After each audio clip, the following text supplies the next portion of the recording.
Hi friends, welcome back to my YouTube channel. Friends, आज हम parts of speech के बारे में देखेंगे। पार्ट्स ऑफ स्पीच कहते किसे हैं या कितने प्रकार का होता है। तो चलिए वीडियो को शुरू करते हैं। लेकिन शुरू करने से पहले अगर आपको यह वीडियो अच्छी लगती है तो आप प्लीज़ इसे लाइक, शेयर और सब्सक्राइब ज़रूर कीजिएगा और वीडियो के लास्ट तक बने रहिए, तभी आपको पार्ट्स ऑफ स्पीच समझ में आएगा। तो चलिए देर न करते हुए शुरू करते हैं आज की वीडियो। तो अंग्रेजी भाषा में वर्ड्स यानी शब्द 8 प्रकार का होता है जिन्हें पार्ट्स ऑफ स्पीच कहते हैं।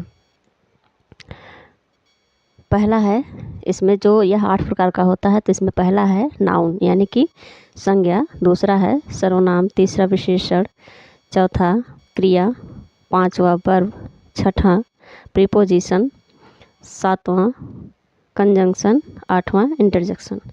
इस प्रकार से noun, pronoun, adjective, verb, adverb, preposition, conjunction, interjection, ये 8 चीज़ें मिलकर पार्ट्स ऑफ स्पीच का निर्माण करती हैं, जिसे कि हम डिटेल में आगे देखेंगे। तो चलिए इसको हम डिटेल में आगे समझते हैं। पहला है आपका यानी कि नाउन। नाउन कितने प्रकार का होता है इसके बारे में बात करेंगे, फिर नाउन के एक एक पार्ट्स को हम देखेंगे। तो पहला है काइंड्स ऑफ नाउन में पहला है प्रॉपर नाउन, व्यक्तिवाचक संज्ञा, दूसरा है कॉमन नाउन, जातिवाचक संज्ञा, तीसरा कलेक्टिव नाउन, समूहवाचक संज्ञा, चौथा है मटेरियल नाउन, द्रव्यवाचक संज्ञा, और लास्ट है आपका एब्स्ट्रैक्ट नाउन यानी कि भाववाचक संज्ञा। तो इस तरह से नाउन 5 प्रकार के होते हैं। बेसिकली नाउन कहते किसे हैं, तो the name of a person, place और थिंग इज कॉल्ड नाउन, यानी कि किसी व्यक्ति वस्तु स्थान के नाम को संज्ञा कहते हैं। तो चलिए हम नाउन को डिटेल में देखते हैं। तो पहला आपका है प्रॉपर नाउन। प्रॉपर नाउन यानी कि व्यक्तिवाचक संज्ञा। व्यक्तिवाचक संज्ञा किसे कहते हैं, the name which denotes a particular person, place और thing is called proper noun, यानी कि किसी खास व्यक्ति, स्थान या वस्तु के नाम को व्यक्तिवाचक संज्ञा कहते हैं। एग्जाम्पल के रूप में देखिए, जैसे the Ramayana is a holy book, यानी कि रामायण एक पवित्र बुक का नाम है, किताब का नाम है, और कोई किताब रामायण नाम से नहीं है जो कि पवित्र हो। जैसे महाभारत हुआ, रामायण हुआ, बाइबल हुआ, कुरान हुआ, ये सब एक स्पेसिफिक बुक का नाम है, इसीलिए इसे हम व्यक्तिवाचक संज्ञा यानी कि प्रॉपर नाउन में रखते हैं। अगला है कोलकाता, यानी कि कोलकाता सिर्फ एक शहर है और दूसरा कोई कोलकाता शहर नहीं है, इसलिए यह प्रॉपर नाउन हुआ। इंडिया यानी कि भारत, पूरे संसार में भारत केवल एक ही है और कोई दूसरा भारत नहीं है, इसलिए इसे हम व्यक्तिवाचक संज्ञा यानी कि प्रॉपर नाउन कहते हैं। अगला है राम इज ए स्टूडेंट। तो राम एक छात्र है, जो कि और राम नाम का कोई दूसरा छात्र नहीं है, वह स्पेशल हो जाता है क्लास में, इसीलिए इससे हम प्रॉपर नाउन कहते हैं। इस तरह से जुलाई is a month of the year, यानी कि वर्ष का एक महीना है जुलाई, यानी कि एक वर्ष में जुलाई एक ही बार आता है, तो यह एक प्रॉपर नाउन है, 2 बार नहीं आता। इस तरह से यह एक प्रॉपर नाउन हुआ, यानी कि व्यक्तिवाचक संज्ञा हुआ। आई होप आपको प्रॉपर नाउन अच्छी तरह से समझ में आया होगा। तो चलिए आगे देखते हैं। दूसरा है आपका कॉमन नाउन, जातिवाचक संज्ञा, यानी कि the name which is common to every person और thing of the same kind is called common noun, यानी कि जिस नाम से किसी जाति के सभी व्यक्तियों वस्तुओं का बोध हो उसे कॉमन नाउन कहते हैं। जैसे आई हैव ए काऊ, काऊ यानी कि सभी के लिए गाय गाय ही होती है। अगर हम उसका नाम अलग से रख देते हैं तो ये वह प्रॉपर नाउन हो जाता है, लेकिन गाय जो है सभी के लिए गाय ही होती है, एक जाति का बोध कराती है, तो इस प्रकार से काऊ जो है कॉमन नाउन होता है। अगला है आपका the horse is running in the field, यानी कि हॉर्स जो है घोड़ा, वह सभी के लिए घोड़ा ही होता है। वो तो अलग बात है कि हम बादल रख दिए या फिर कोई और नाम रख दिए तो वह प्रॉपर नाउन में हो जाता है, लेकिन बेसिकली सभी के लिए घोड़ा घोड़ा ही होता है, इस तरह से हॉर्स आपका कॉमन नाउन हो जाता है। अगला है आपका गर्ल्स। गर्ल्स आर डांसिंग, यानी कि लड़कियाँ जो है वह कॉमन नाउन हो जाता है, लेकिन जैसे सीता, रेखा, गीता, अगर इस तरह से नाम रख दिया जाता है तो वह प्रॉपर नाउन हो जाता है। अगला आपका there are 500 students in this school, यानी कि स्टूडेंट्स भी आपका कॉमन नाउन है, जातिवाचक संज्ञा है। दूसरा है आपका राम इज बॉय, बॉय एक लड़का है, यानी कि राम एक लड़का है, तो बॉय यानी कि जो सभी के लिए कॉमन है। इस तरह से आई होप आपको समझ में आया होगा कि जातिवाचक संज्ञा किसे कहते हैं। अगला हम देखते हैं, तीसरा है आपका कलेक्टिव नाउन, यानी कि समूहवाचक संज्ञा। समूहवाचक संज्ञा किसे कहते हैं, यानी कि जिसमें हम समूह की बात करते हो, जिस शब्दों से हमें समूह का पता चलता हो। तो the name which denotes a group of person और thing is called collective noun, यानी कि जिस नाउन से व्यक्तियों या वस्तुओं के समूह का बोध होता है उसे कलेक्टिव नाउन कहते हैं। तो आगे कुछ एग्जाम्पल देखते हैं इसके, जैसे टीम, यानी कि कई लोगों की टीम होती है। टीम में कई लोग होते हैं, जैसे क्रिकेट वाले टीम में 11 खिलाड़ी होते हैं तो एक टीम होती है। क्राउड यानी भीड़, कई लोग जब इकट्ठा हो जाते हैं तो भीड़ हो जाती है। फ्लॉक्स यानी भेड़ बकरियों का जो झुंड होता है फ्लॉक्स कहते हैं। अगला है फैमिली, यानी परिवार, परिवार में कई सदस्य मिलकर रहते हैं, इस प्रकार से आपका परिवार भी समूह में आता है। दूसरा अगला है आपका कमेटी, यानी कि समिति, कई लोग मिलकर एक समिति का निर्माण करते हैं। आर्मी यानी कि सेना, जो सेना होती है उसमें कई लोग होते हैं, इस तरह से सेना होती है। आर्मी जो है सेना का जो झुंड होता है उसे आर्मी कहते हैं। फ्लीट, पानी के जहाज़ों का समूह, यानी कि जहाँ पर पानी की जहाज़ें रखी जाती हैं या खड़ी की जाती हैं उसे फ्लीट यानी पानी के जहाज़ के समूह को फ्लीट कहते हैं। अगला है आपका नेशन, यानी राष्ट्र। राष्ट्र भी कई राज्यों से मिलकर बना होता है, तो इस प्रकार से राष्ट्र होता है। पार्लियामेंट यानी संसद, कई सदस्य मिलकर संसद का निर्माण करते हैं। इस तरह से समूहवाचक संज्ञा आपको समझ में आ गया होगा कि यानी जिसमें समूह की बात की जा रही हो, किसी भी व्यक्ति की या वस्तु की, तो उसे हम समूहवाचक संज्ञा कहते हैं। अगला है आपका मटेरियल नाउन, यानी कि द्रव्यवाचक संज्ञा। तो the name which denotes N indefinite class of matter is called material noun, यानी कि जिन नाउन से अन्य वस्तुओं का निर्माण होता हो जो नापा या तौला जा सकता है किंतु गिना नहीं जा सकता, उसे मटेरियल नाउन कहते हैं। वैसे मटेरियल नाउन से हम कई चीज़ों का निर्माण कर सकते हैं, लेकिन जिस भी वस्तु को हम किसी अन्य वस्तु में परिवर्तित करते हैं उससे हम उस वस्तु को दोबारा नहीं बना पाते। जैसे his ring is made of gold, सोने से हम रिंग तो बना सकते हैं। फिर अगला है this chair is made of would, तो यानी कि यह चेयर लकड़ी की बनी हुई है, यानी कि चेयर को हम फिर दोबारा से लकड़ी बना सकते हैं। तो इस प्रकार से ये चीज़ें नापी या तौली जाती हैं, या गिनी नहीं जाती हैं। जैसे pure milk, milk is good for health, तो मिल्क जो दूध होता है वह इसमें एक्सेप्शन है, क्योंकि हम मिल्क से दूध दही तो बना सकते हैं और मिल्क से दही बना सकते हैं, पनीर बना सकते हैं, लेकिन हम दोबारा उसे दूध नहीं बना सकते। इस तरह से जो है मिल्क आपका एक एक्सेप्शन हो जाता है द्रव्यवाचक संज्ञा में। बाकी चीज़ों से, जैसे चेयर से हम कुर्सी चेयर से हम लकड़ी बना सकते हैं, लकड़ी से फिर चेयर उसे बना सकते हैं। फिर अगला है nowadays rice is very cheap, तो इन दिनों लास्ट है आपका एब्स्ट्रैक्ट नाउन, यानी कि भाववाचक संज्ञा। The name which denotes some quality, state और action of a thing is called abstract noun, यानी कि जिस नाउन से किसी वस्तु के गुण अवस्था एवं स्वभाव का बोध हो उसे एब्स्ट्रैक्ट नाउन कहते हैं। यानी कि किसी भी व्यक्ति या वस्तु के गुण अवस्था स्वभाव को जिसमें हम जानते हैं, जिससे उसके स्वभाव का पता चलता हो, उसकी अवस्था का पता चलता हो, उसके गुण का पता चलता हो, वह आपके एब्स्ट्रैक्ट नाउन में आता है। तो चलिए देखते हैं। Kindness is a great virtue, यानी कि दयालुता एक बहुत ही महान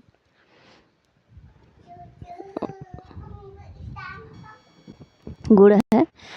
honesty is the best policy, इसी तरह से ईमानदारी भी एक अच्छी सबसे अच्छी पॉलिसी है, नीति है। तो ईमानदारी आपका एक गुण है। Childhood is sweet for everyone. तो ये आपका जो है एक अवस्था होती है चाइल्डहुड, तो सभी लोगों के लिए बहुत ही मधुर होता है बचपना। पावर्टी इज़ कर्स। जो पावर्टी होती है, मुसीबतें होती है या गरीबी होती है, वह श्राप के समान है। We got freedom in 1947।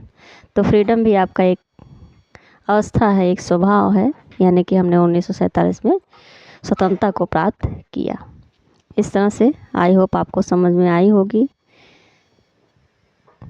होगा नाउन।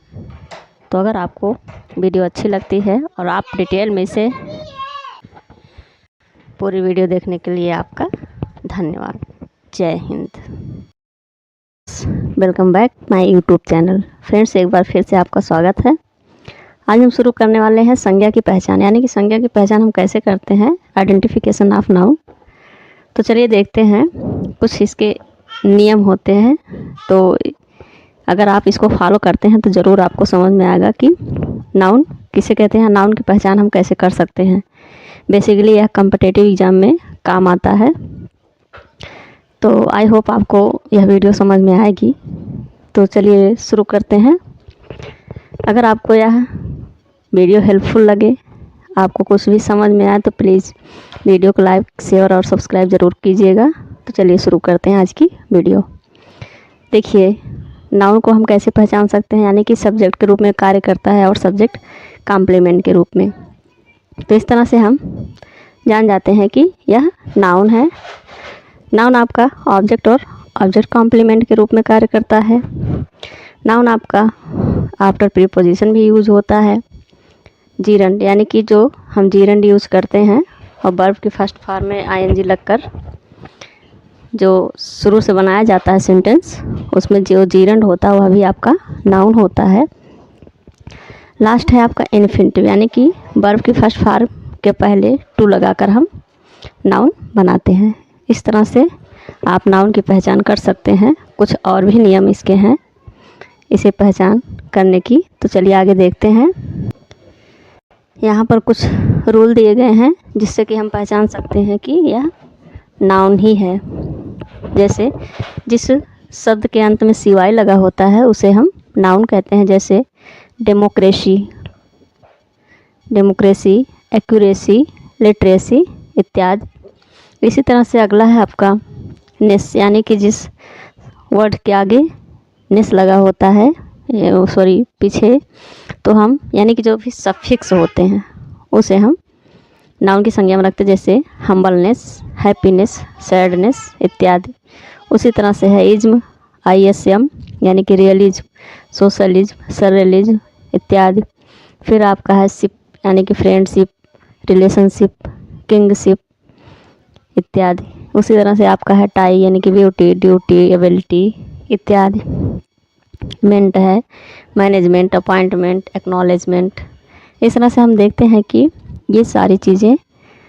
एंस है ignorance, importance, acquaintance, hood, womanhood, brotherhood, childhood, ROI, यानी कि ब्रेवरी, स्लेवरी, फार्मरी इत्यादि। ये सब आपके नाउन हैं। अगर आप इसे फॉलो करते हैं, इसे याद रखते हैं, तो मुझे आशा है कि आपको यह ज़रूर पहचान लेंगे या आपको समझ में ज़रूर आ जाएगा। लेकिन आपको पूरा यह चार्ट याद करना पड़ेगा पूरा, तभी आपको समझ में आएगा कि नाउन किसे कहते हैं, नाउन कैसे यूज होता है। आगे हम देखते हैं kinds of noun in modern age. Modern English, यानी कि मॉडर्न इंग्लिश में नाउन कितने प्रकार का होता है? बेसिकली 2 प्रकार का होता है। एक काउंटेबल होता है, दूसरा आपका अनकाउंटेबल होता है। तो काउंटेबल में कौन कौन से नाउन आते हैं इसे हम देखते हैं। तो पहला है आपका प्रॉपर नाउन, यानी कि व्यक्तिवाचक संज्ञा, जैसे Ram, Tommy, God, Gita etc। और इसके साथ हम क्या क्या यूज़ करते हैं, क्या नहीं यूज़ करना चाहिए, प्रॉपर नाउन की कुछ विशेषताएं देखते हैं। तो चलिए देखते हैं। Always start with capital letter, यानी कि जो प्रॉपर नाउन होता है वह हमेशा कैपिटल लेटर से स्टार्ट होता है। और we do not use article before proper noun, यानी कि प्रॉपर नाउन के पहले हम आर्टिकल ए एंड द का प्रयोग नहीं करते हैं। If a proper noun is used as a common noun we can use article a an before it. तो अगर प्रॉपर नाउन को हम कॉमन नाउन की तरह यूज़ करते हैं तो उसके पहले हम ए एन का प्रयोग कर सकते हैं। जैसे कि यहाँ देखिए एग्जाम्पल के तौर पर, he is a Akshay Kumar, यानी कि ऑफ हिज टाउन, अपने टाउन यानी कि कस्बे का वह अक्षय कुमार, यानी कि किसी की तुलना हम किसी से कर दे रहे हैं तो वहाँ पर हम आर्टिकल का प्रयोग कर सकते हैं प्रॉपर नाउन के पहले। तो यहाँ देखिए अक्षय कुमार के आगे ए का प्रयोग किया गया है। अगला है आपका before proper noun for the sake of comparison, यानी कि कंपैरिजन के जहाँ पर तुलना का सेंस होता है वहीं पर हम ए एन का प्रयोग करते हैं। तो जैसे देखिए यहाँ पर द का भी प्रयोग किया गया है। Kalidas is the Shakespeare of India, Bharat के शेक्सपियर हैं कालिदास। तो शेक्सपियर के साथ कालिदास की तुलना हो रही है, इसलिए हम यहाँ आर्टिकल द का प्रयोग किए हैं। आई होप आपको इतना समझ में आया हो। मॉडर्न इंग्लिश में दूसरा है आपका कलेक्टिव नाउन, यानी कि काउंटेबल में आपका दूसरा है कलेक्टिव नाउन, जैसे class, army, team, audience, crowd, family, committee इत्यादि। यहाँ पर कॉमा रहेगा।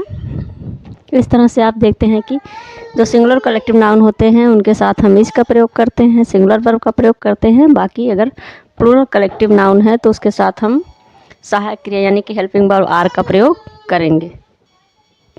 तो आपको आई होप आपको समझ में आया होगा। कलेक्टिव नाउन पहले तो बता चुके हैं, कलेक्टिव नाउन के साथ क्या यूज़ करते हैं, कहाँ पर कैसे यूज़ किया जाता है। तो आप इसको एक बार देख लीजिए अच्छे से।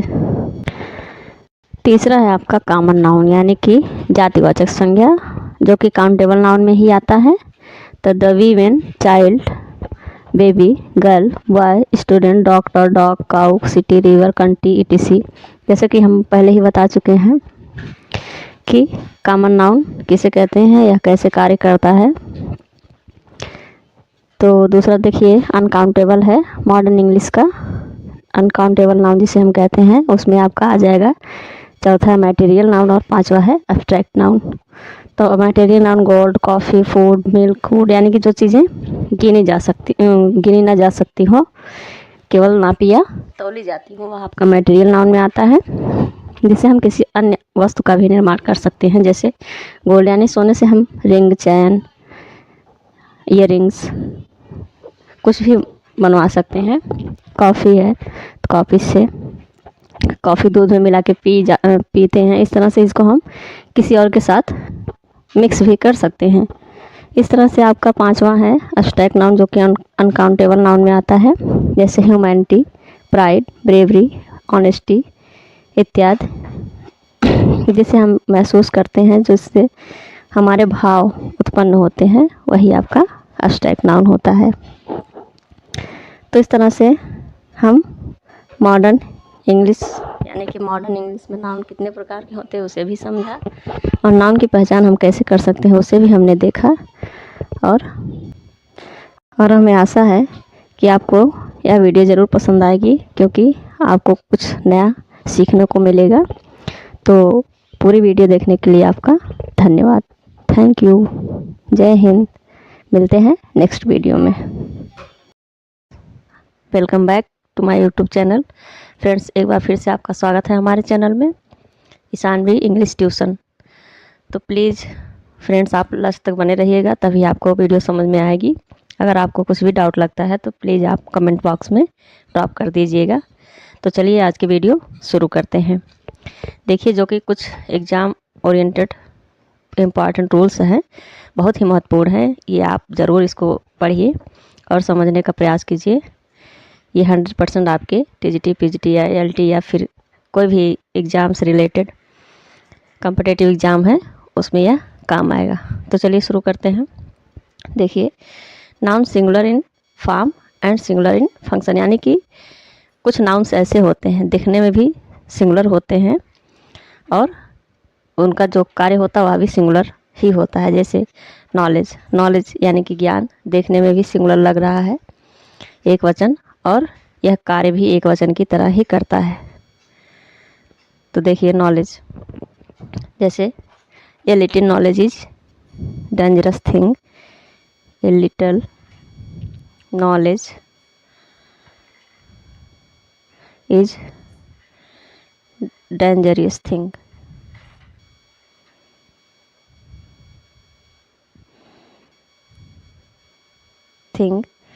इस तरह से हम देखते हैं कि थोड़ा सा जो ज्ञान है यानी कि नॉलेज के लिए हमने इसका प्रयोग किया, यानी कि नॉलेज जो है आपका सिंगुलर दिखता भी है और सिंगुलर ही वर्क भी करता है।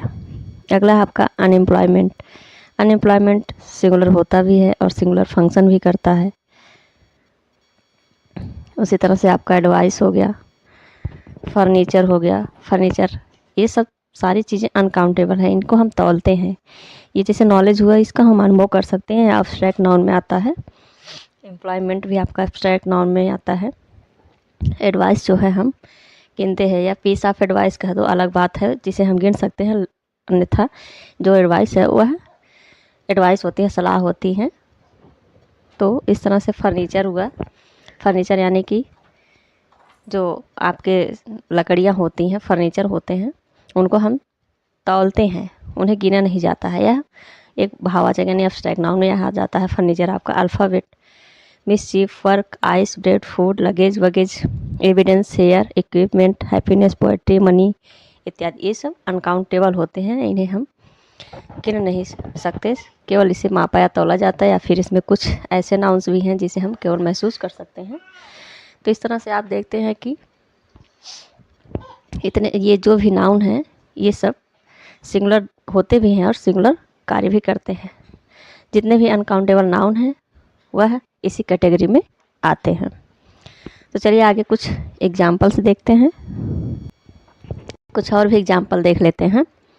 जैसे his here is black, his here is black, यानी कि उसके बाल काले हैं। अब हम एक बाल को तो गिन के बताएंगे नहीं कि एक बाल काले हैं, दो बाल काले हैं, तीन बाल काले हैं। इस तरह से जो आपका हेयर है वह सिंगुलर नाउन होता है और सिंगुलर वर्ब उसके साथ आती है। अगला है आपका और एग्जाम्पल देखिए, जैसे I have bought some equipment that I had needed. तो इस तरह से इक्विपमेंट हुआ, कमिटेड हुआ, पर्सन हुआ, एडवाइस हुआ, ये सारी सब आपके सिंगुलर नाउन होते हैं। जैसे देखिए, the police were posted all over the route, यानी कि यहाँ देखिए पुलिस थोड़ा सा अपवाद है, पुलिस में थोड़ा सा अपवाद है। एक मिनट देखिए, पुलिस में हम कंफर्म कर देते हैं, the police were posted all over the route. Route यानी कि रास्ता। तो कई पुलिस लगे हुए हैं पूरे रास्ते पर। अगर हम एक पुलिस की बात करते हैं या किसी सेंस लगाने की बात होती है, तो जैसे देखिए अगला एग्जाम्पल दूसरा है आपका, जैसे द पुलिस हैज़ बिकम, यहाँ देख लीजिए, द पुलिस हैज़ बिकम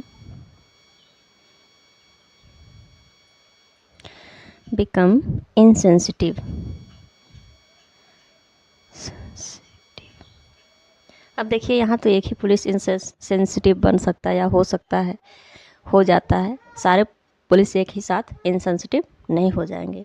इस तरह से हम जब पुलिस में यानी कि सारे लोगों की बात करते हैं, कमेटी की बात करते हैं, तो वहाँ पर वर आता है। लेकिन जब हम किसी एक की पर्सनली बात करते हैं तो वहाँ पर सिंगुलर वर्ब आती है। तो आई होप आपको इतनी बातें समझ में आई होंगी। तो आगे हम कुछ एग्जाम्पल को समझाए हुए हैं, आप उसे देख सकते हैं। तो चलिए आगे, ये जितने भी सब वर्ड्स दिए गए हैं इसके बारे में कुछ इम्पॉर्टेंट नोट्स है, उसे आप देख लीजिए। जो कि आगे दिया गया है। तो आइए देखते हैं। जैसे कहा गया है do not use an before given words, यानी कि जो भी वर्ड्स दिए गए थे उनके पहले हम एन का प्रयोग नहीं करेंगे। अगला है आपका don't make plural form of given words, यानी कि जो भी वर्ड्स दिए गए हैं उनको कभी प्लूरल फॉर्म नहीं बनाना है। जैसे मिसचीफ, नॉलेज, मशीनरी, फर्नीचर, ये सब दिए गए हैं। सीनरी, इन सब में हम यस या यस जोड़कर इसको हम प्लूरल नहीं बनाते हैं। वो सिंगुलर रहता है तो हमेशा सिंगुलर दिखता भी है और सिंगुलर रहता भी है। तो आगे देखिए, ये है इफ़ ए एन 1 2 3 इत्यादि दिया रहे इनके पहले तो then always use a piece of, यानी कि अगर 1 2 या ए एन ऐसा कुछ दिया रहता है तो इनके पहले हम ए पीस ऑफ या फिर प्लूरल बनाने के लिए पीसेज ऑफ का प्रयोग किया जाता है। तो आइए कुछ एग्जांपल्स हम देखते हैं। तो देखते हैं।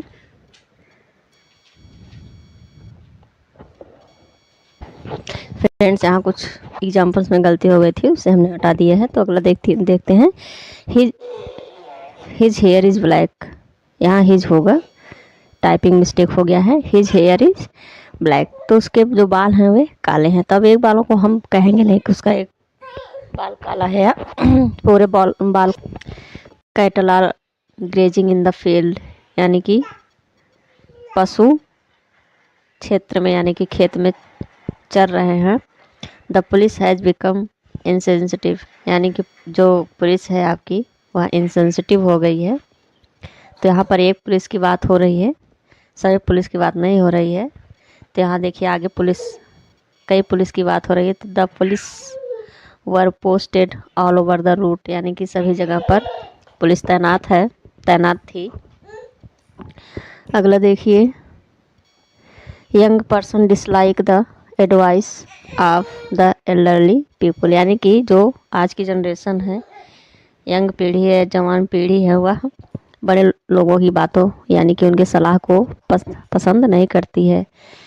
तो इस तरह से हम पूरे जनरेशन की बात कर दिए, यंग व्यक्तियों के। तो यहाँ पर देखिए सिंगुलर नाउन का प्रयोग किया गया है। आगे है his family are not agreed on this point, यानी कि उसकी जो फैमिली थी वह इस विषय पर यानी कि इस मुद्दे पर सहमत नहीं थी। तो यहाँ पर सभी परिवार के सभी सदस्यों की बात हो रही है, यानी कि अलग अलग जो सदस्य हैं सबका मत एक नहीं था, सबका मत अलग अलग था, इसलिए यहाँ पर आर का प्रयोग किया गया है। अगला है देखिए, the team is playing a football match, तो जब टीम एक साथ खेलती है, जब उसके एक साथ होने की बात होती है तो वहाँ पर यानी कि एक मत होकर खेलते हैं, सभी का एक ही मोटो होता है कि हमको जीतना है कोई भी मैच हो। तो इस तरह से यहाँ पर टीम जब एक मत हो गई तो वहाँ पर हमने ईच का प्रयोग किया। लेकिन जब वही टीम देखिए दिया है आगे, the team are eating foods for dinner, यानी कि जो टीम है, टीम में कई लोग हैं तो वे खाना खा रहे हैं। अब ये तो है नहीं कि एक ही खा लेगा सबका पेट भर जाएगा, तो यानी कि सारे लोग जब भोजन करते हैं यानी कि डिनर रात का भोजन कर रहे हैं तो सब लोग अलग अलग अपना अपना खा रहे हैं, तो जितने भी सदस्य हैं, इसलिए हम वहाँ पर आर का प्रयोग करते हैं। तो आई होप आपको सिंगुलर कहाँ पर यूज़ करना है और प्लूरल कहाँ पर यूज़ करना है आपको समझ में आ गया होगा। तो चलिए आगे भी देखते हैं। आगे है आपका noun is singular but plural in function, यानी कि जो नाउन सिंगुलर में दिखते हैं लेकिन कार्य करते हैं प्लूरल का। तो कुछ ऐसे नाउन भी होते हैं हमको लगता है कि यह सिंगुलर है लेकिन वह प्लूरल रूप में कार्य करता है। जैसे देखिए infantry, cattle, cavalry, clergy, majority, nobility, vermin, people, peasantry, gentry, poultry, children, टीसी, ऐसा होता है। हमको लगता है कि यह सिंगुलर है लेकिन यह हमेशा प्लूरल फॉर्म में होता है। दिखता तो सिंगुलर है लेकिन कार्य प्लूरल का करता है। जैसे इसके कुछ एग्जांपल्स देख लीजिए। जैसे अभी हमने आपको बताया था कि cattle are grazing in the field. तो कैटल के साथ हम आर का प्रयोग करते हैं। अगला है आपका, कुछ इसके एग्जाम्पल्स देख लीजिए।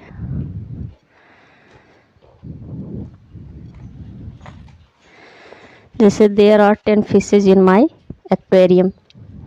ये आगे भी देखिए, कमिटी हुआ, board, jury, ministry, family, mob, crowd, audience, police, team, staff, public.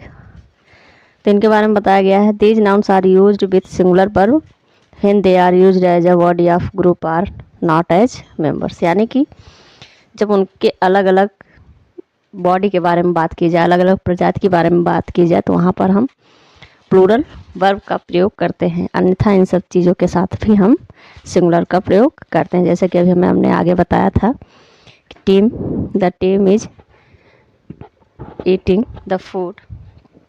तो और बताया था, sorry, team are eating the food या ईटिंग द डिनर। और पहला बताया था the team is playing the football match. इस तरह से सिंगुलर और प्लूरल में हमने डिफरेंस दिखाया था। उसी तरह से यहाँ पर भी है कि कमेटी अगर सभी का मत एक हो तो हाँ हम इसका प्रयोग करते हैं, लेकिन सभी का मत जब अलग अलग हो जाता है सभी सदस्यों का, तो हम वहाँ पर आर का या फिर प्लूरल वर्ब का प्रयोग करते हैं। और तो जिस भी टेंस में होगा उसी टेंस में बात होती है। फिर आपका है जूरी है, बोर्ड है, यानी कि जितने भी इसमें सदस्य होते हैं अगर सभी का मत एक हो जाए या एक ही चीज़ पर काम करते हैं तो सिंगुलर वर्ब का प्रयोग करते हैं। और अगर अलग अलग सबका मत होता है, अलग अलग विचार होते हैं, तो हम वहाँ पर प्लूरल वर्ब का प्रयोग करते हैं। बस इतनी सी बात है और इसमें कुछ है नहीं। और कुछ इम्पॉर्टेंट नोट्स हैं वो देख लीजिए। All given words are plural noun, यानी कि जो भी दिए गए वर्ड्स हैं ये सब के सब प्लूरल नाउन होते हैं, बहुवचन कर्ता होते हैं। और never use A an before these nouns, यानी कि इनके पहले हम ए या एन का प्रयोग नहीं करते हैं। जैसा कि ए और एन आपका आर्टिकल होता है। और अगला है आपका नेवर ऐड एस या E S to these nouns, यानी कि इन नाउन के सफिक्स के रूप में हम एस या ई एस का प्रयोग करके इनका हम प्लूरल नहीं बनाते हैं, कभी भी नहीं बनाते हैं। अगर ऐसा कभी बना कर दे देता है तो वह आपका सेंटेंस रॉन्ग होता है। आगे देखिए, दिया है noun unchanged in singular and plural, यानी कि वह सिंगुलर में हो चाहे प्लूरल में हो, नाउन वह चेंज नहीं होता, उसे बदलते नहीं हैं वर्ब के अनुसार। जैसे देखिए, सीप, डियर, स्वाइन, वर्क। यहाँ वर्क से मतलब कारखाना होता है, ना कि कार्य होता है। मेंस यानी कि आय, बैरक्स जहाँ पर सेनाएं रहती हैं। हेड क्वार्टर्स मुख्यालय, यानी कि किसी भी संसद का या किसी भी जो बड़े बड़े कार्यालय होते हैं उनका मुख्यालय जो होता है उसे हेड क्वार्टर्स कहते हैं। क्रॉस रोड हो गया, चौराहा। डेटा हो गया, कॉर्प्स हो गया, सेना के टुकड़े, जूरी, काउंसिल। काउंसिल यहाँ मतलब सलाह होता है, न कि सेनाएं होती हैं। सीरीज हो गया, स्पीसीज हो गया, क्रू जहाँ सभी जहाज़ों के कर्मचारी कार्य करते हैं एक साथ उसे क्रू बोलते हैं। फिर तो ये सब आपके नाउन सिंगुलर होते हैं और प्लूरल होते हैं, दोनों अनचेंज ही रहते हैं, चाहे सिंगुलर हो चाहे प्लूरल हो। जैसे देखिए, वर्क्स आपको लग रहा है प्लूरल है, लेकिन यह कार्य सिंगुलर की तरह करता है, प्लूरल की तरह भी करता है। लेकिन हम कुछ एग्जांपल्स आपको बता देते हैं। जैसे कि दोनों रूप में होता है चेंज, अनचेंज्ड रहता है दोनों ही रूप में। जैसे देखिए, there are 10 fish in my aquarium. In my aquarium यानी कि जो मेरा एक मछलियों का एक एक्वेरियम है जिसमें मछलियाँ रखी जाती है, उसी को एक्वेरियम बोला जाता है। तो उसमें 10 मछलियाँ हैं। तो यहाँ हम आर का प्रयोग किए हुए हैं। 10 मछलियाँ एक ही तरह की नहीं है, उसमें 10 मछलियाँ 10 तरह की हैं, कुछ छोटी हैं, बड़ी हैं, अलग अलग कलर की हैं, इसलिए यहाँ पर हमने आर का प्रयोग किया हुआ है। फिर देखिए उसी को दूसरे तरीके से देखते हैं। दूसरे तरीके से है आपका जैसे देयर आर मेनी, वहाँ पर तो सिंगुलर में था लेकिन यहाँ पर प्लूरल हो गया, फिशेज हो गया। वहाँ पर फिश था, यहाँ पर फिशेज हो गया।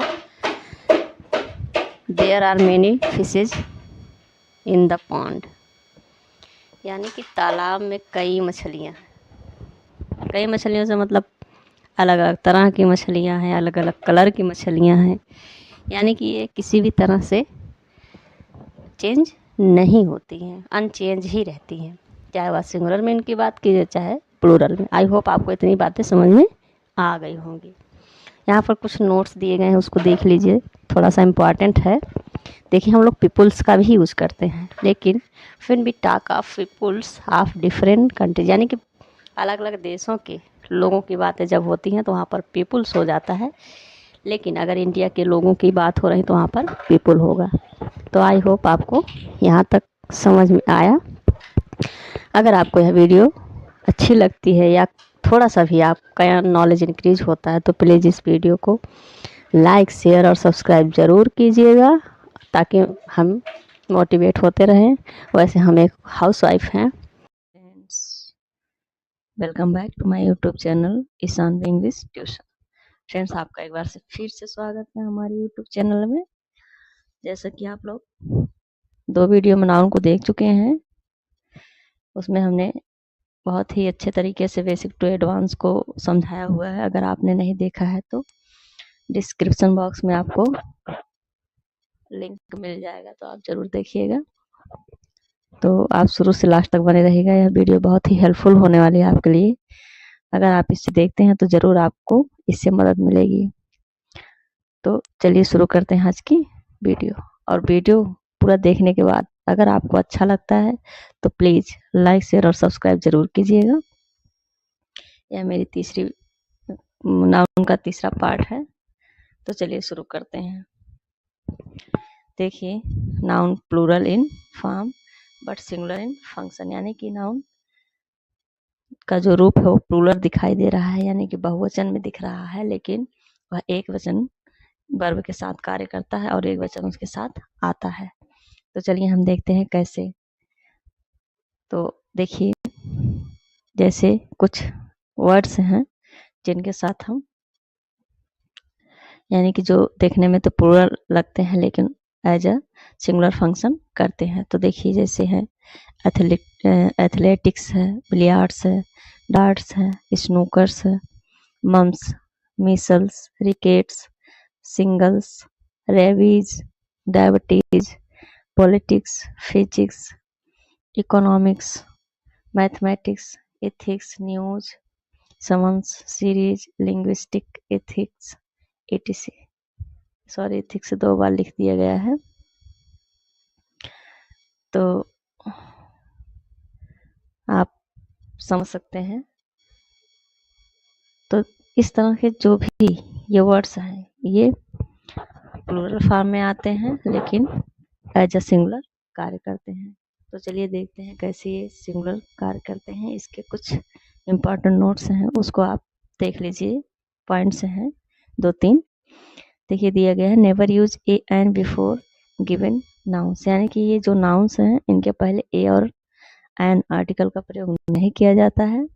Never remove S ES from these nouns, यानी कि ये जो नाउन है इसमें यस या ईएस जो भी लगा है, जैसे यस लगा है, ईएस है, यस है, ईएस है, इस तरह से जो लगे हुए हैं इन्हें हमको रिमूव नहीं करना है। अगर आप इन्हें रिमूव कर देंगे तो ये सिंगुलर नाउन तो नहीं बनेंगे, लेकिन इसका जो अर्थ है अनर्थ हो जाएगा, इसलिए रिमूव नहीं करना है। फिर आगे देखिए, use a pair of before them to make singular, यानी कि इसे एक वचन बनाने के लिए हम ए पेयर ऑफ का भी प्रयोग कर सकते हैं और साथ ही साथ पेयर्स ऑफ प्लूरल बनाने के लिए कर सकते हैं, लेकिन इसका कुछ नियम होता है, इसी तरह से हम इससे डायरेक्टली नहीं बना देते हैं। ये इसके कुछ एग्जाम्पल्स देखेंगे तो आपको समझ में आ जाएगा। तो चलिए आगे देखते हैं इसके कुछ एग्जाम्पल्स।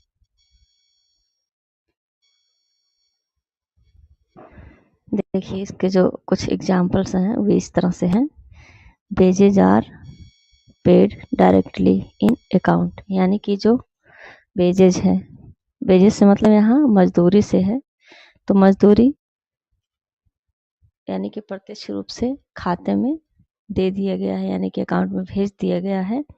लेकिन दूसरा एजेज, देखिए वेजेज जो है, wages of hard work is always fruitful, यानी कि जो हार्ड वर्क का परिणाम होता है वह हमेशा ही फलदायक या लाभदायक होता है, यानी कि जो भी कठिन परिश्रम करते हैं उसका जो फल होता है वह हमेशा ही लाभदायक होता है। इसलिए यहाँ पर वेजेस के साथ हम इज का प्रयोग किए हुए हैं।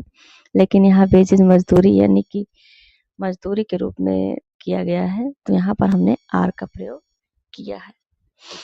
तो ये जो है थोड़ा सा आपका आ गया है दूसरे का एग्जाम्पल्स, तो इसके लिए आप से माफ़ी चाहते हैं।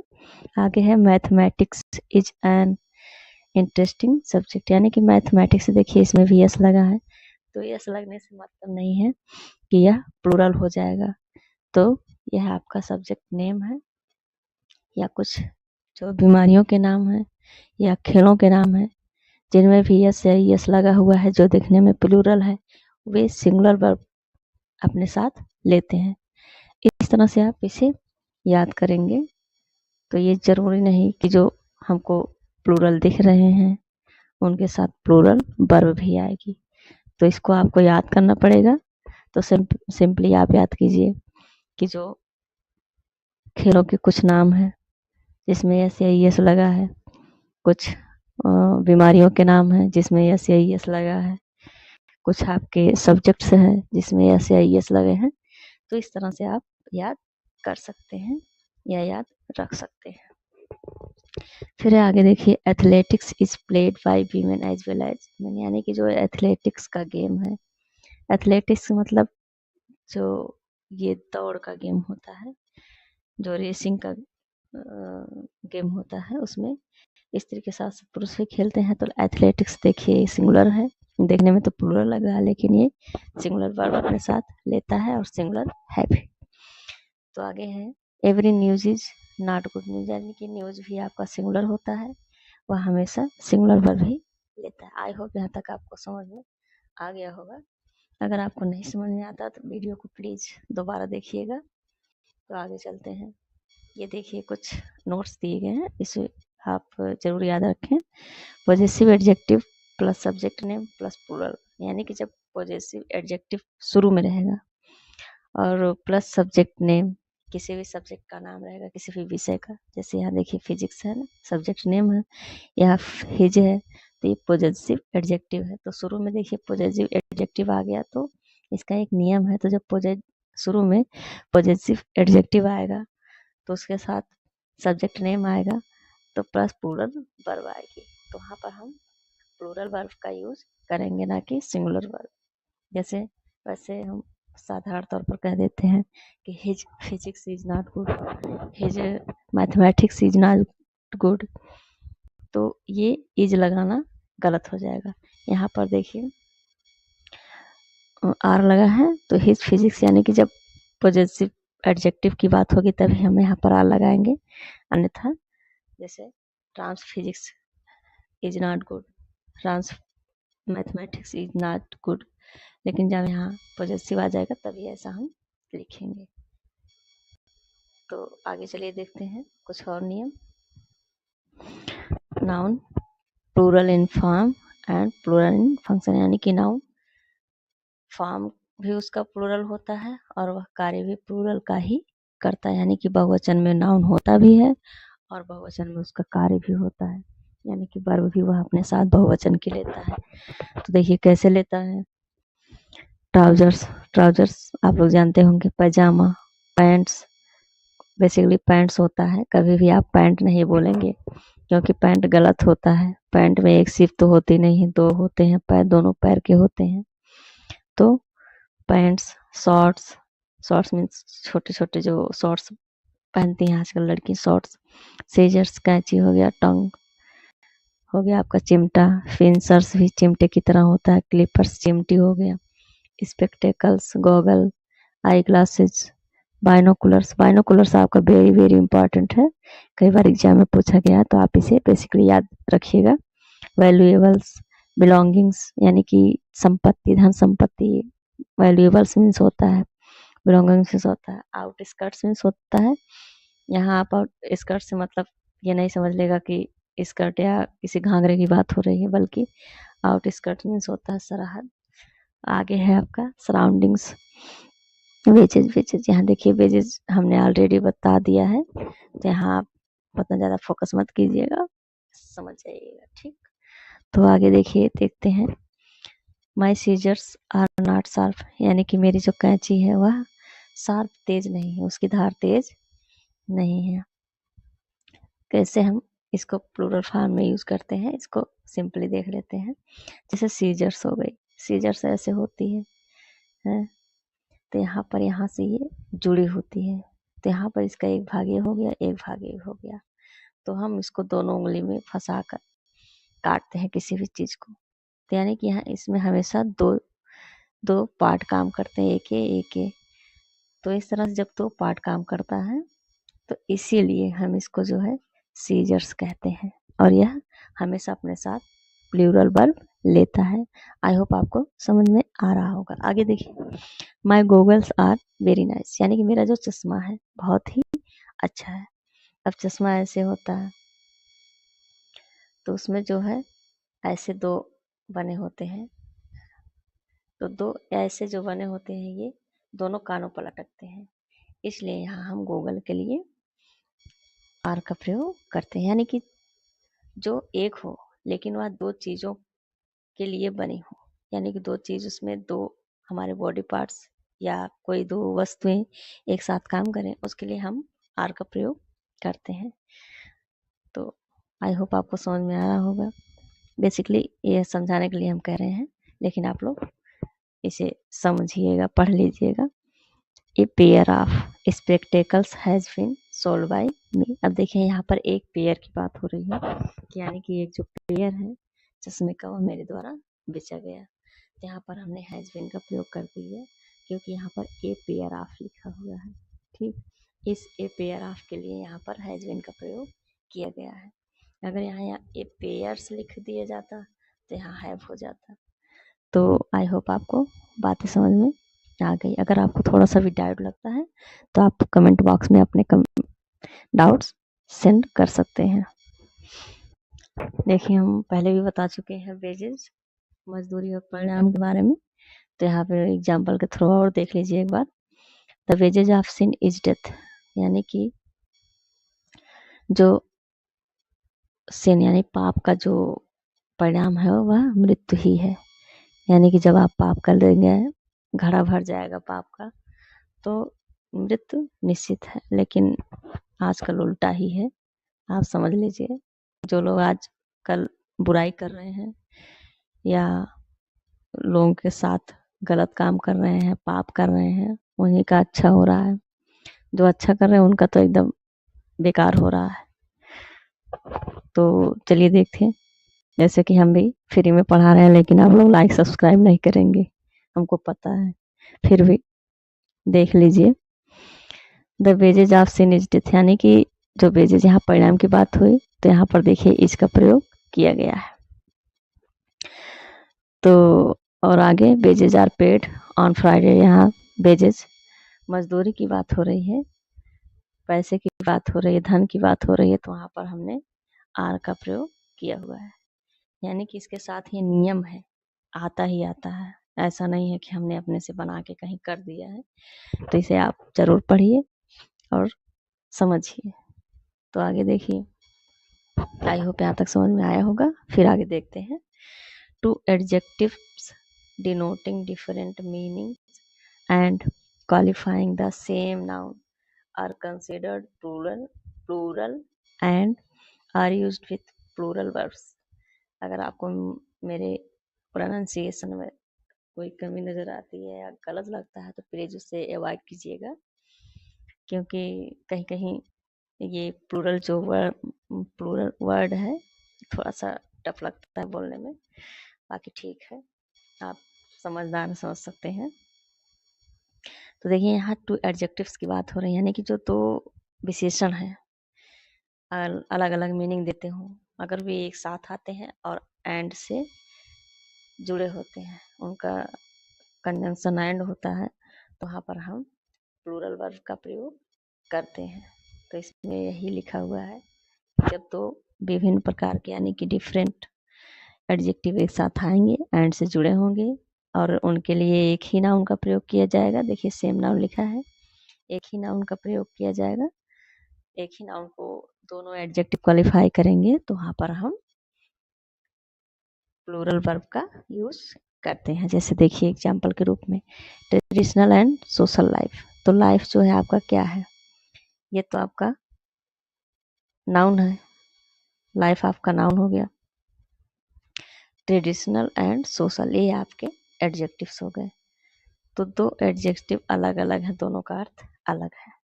तो दोनों क्या कर रहे हैं, लाइफ को क्वालिफाई कर रहे हैं, इसलिए हम यहाँ पर आर का प्रयोग करेंगे। ये एंड से जुड़े भी हैं, तो traditional and social life in India are changing.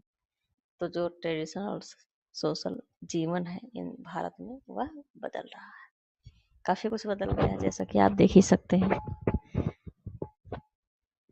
तो डिजिटल ज़माना हो गया है, हर कोई डिजिटल बन गया है। तो आगे देखिए आगे एग्जाम्पल देखते हैं। Summer and winter vacation are compulsory in our school, यानी कि जो ठंडी और गर्मी की छुट्टियां हैं वह हमारे स्कूल में कंपल्सरी है, यानी कि जरूरी है। तो देखिए समर और विंटर ये 2 अलग अलग मौसम की बात हो रही है, 2 अलग अलग ऋतुओं की बात हो रही है, और किसको क्वालिफाई कर रही हैं, वैकेशन को, यानी कि छुट्टी को ही दोनों क्वालिफाई कर रहे हैं, इसलिए यहाँ पर वर्ब आर आया है। आई होप आपको इतना समझ में आ गया होगा। तो आगे जो आपका है वो है न्यूमरल नाउन्स, यानी कि जो न्यूमरल नाउन्स होते हैं उनके भी कुछ अपने स्ट्रक्चर्स होते हैं, कुछ अपना रूल होता है जिससे वे आगे कार्य करते हैं। तो चलिए देख रहे हैं किस तरह से कार्य करता है। सिंगुलर जब होगा तो आपका A1 100 का आंकर, यानी कि सिंगुलर में A और 1 का प्रयोग हम करते हैं। जैसे ये देखिए जो न्यूमरल नाउन्स होते हैं 100, 1000, million, billion, dozen, score, etc, ये आपके न्यूमरल नाउन में आते हैं। तो यह कैसे कार्य करते हैं उसको हम आगे एग्जाम्पल के माध्यम से देखेंगे। देखिए जो सिंगुलर होता है वो A और 1 होता है, जो प्लूरल होता है वो 2, यानी कि 2 से अधिक चीज़ें होती हैं, 2, 3, 4, 5, बिलियन, मिलियन, थाउजेंड्स, इस तरह से होता है। लेकिन यहाँ पर देखिए 200, सॉरी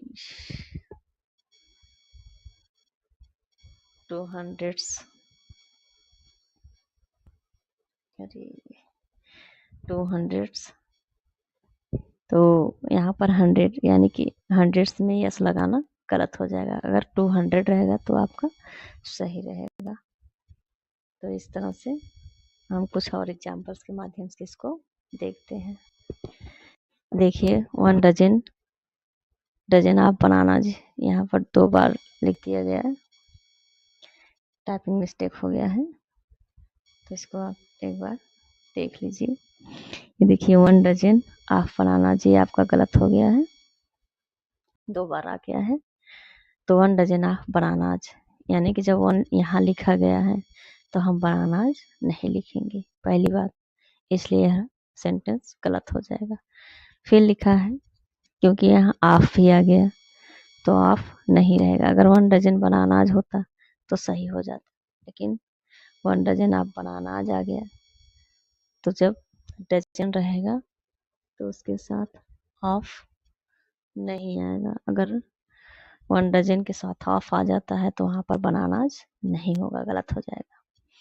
जैसे आगे देखिए 1 डजन बनानाज, अगर 1 डजन बनानाज लिखा है तो आपका राइट हो जाएगा, लेकिन अगर लिख दिया है 1 डजन ऑफ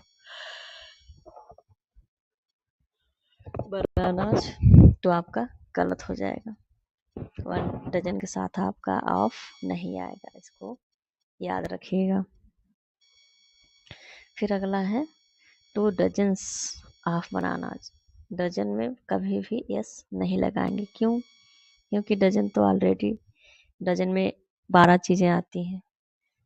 जैसे केला 12 हुआ तो 1 डजन हो जाएगा, या कोई भी चीज़ हुई, जैसे मान लीजिए केला हो गया, या फिर कोई खाने की वस्तु हो गई, ब्रेड हो गया है, डजन बनानाज हो जाए। तो डजन्स जो होता है आपका, डजन में 12 चीज़ें ऑलरेडी इन्वॉल्व हैं, तो उसमें हम यस का प्रयोग नहीं करेंगे, इसलिए यह सेंटेंस आपका रॉन्ग हो जाएगा। अगला है आपका 2 डजन बनानाज। तो यहाँ पर देखिए 2 दर्जन बनाना, 2 दर्जन केले, तो यहाँ पर आपका प्रयोग नहीं किया गया है, इसलिए यह आपका राइट है। जैसे 1 डजन बनानाज, 2 डजन बनानाज, तो इस प्रकार से आपका यह सही माना जाएगा। अगर यहाँ पर ऑफ लिख दिया जाता तो यह आपका सही हो जाता, 2 डजन ऑफ बनानाज। इसको हम आगे बताएंगे कैसे। तो देखिए नीचे है आपका ए 5 ईयर्स ओल्ड मैटर, यानी कि यहाँ 1 फिर 5 फिर ईयर्स ओल्ड मैटर, यानी कि ये जो आपका A5 ईयर्स दिया है, तो ईयर्स में यहाँ पर यस नहीं लगेगा, इसलिए यह गलत हो गया। क्योंकि यहाँ पर ए लगा है तो यहाँ ईयर्स नहीं होगा, इसलिए आपका यहाँ सेंटेंस गलत है। आगे है आपका A5 ईयर ओल्ड मैटर, यानी कि एक बहुत ही पुराना 5 साल का मामला है। तो यहाँ पर देखिए यस हटा दिया गया है, तो इसलिए ये जो है आपका सेंटेंस राइट हो गया। फिर अगला है आपका 2 5 ईयर्स प्लान। और जब यहाँ 2 लिखा गया है तो यहाँ पर फिर से ईयर्स नहीं होगा। ईयर जो है हमेशा ईयर ही होता है, वो तो अलग बात है, हम लोग ईयर्स कह देते हैं, मेनली ईयर्स का प्रयोग नहीं होता है। अगर होता होगा तो उसको हम आगे बताएंगे सर्च करके, इसको ऐसे पेंडिंग में रख लीजिए। तो देखिए देखते हैं, फिर अगला है आपका 2 5 ईयर प्लान्स। तो यहाँ पर प्लान्स में नहीं लगा था यस, ईयर्स में लग गया था, जबकि प्लान्स में लगना चाहिए, प्लान में, इसलिए गलत है। तो यहाँ 2 5 ईयर्स प्लान, यानी कि 2 5, यानी कि 5 वर्ष का 2 प्लान हो गया। यहाँ पर समझ में आई बात। यहाँ पर 5 ईयर्स एक है, 2 यहाँ प्लान के लिए आया है, फिर यहाँ पर 2 आपका प्लान के लिए आया है, ना कि 5 ईयर के लिए आया है। ठीक, तो आई होप आपको ये समझ में आई होगी बात। चलिए आगे देखते हैं, आगे क्या है। दूसरा देखिए इसमें जो नियम है, काउंटिंग 100, यानी कि कैसे हम इसको लिखेंगे। अगर कोई इस तरह का सेंटेंस आ जाता है तो एग्जाम्पल्स में हम बताएंगे कैसे। काउंटिंग 100, 1000, डजन, स्कोर, etc, इस तरह का अगर कोई भी न्यूरल एडजेक्टिव आ जाता है तो कैसे उसको हम एक सेंटेंस में रखेंगे। तो देखते हैं, देखिए जैसे काउंटिंग 1 2 आ गया, 1 2 3, इसमें काउंटिंग में आपका 1 फिर 2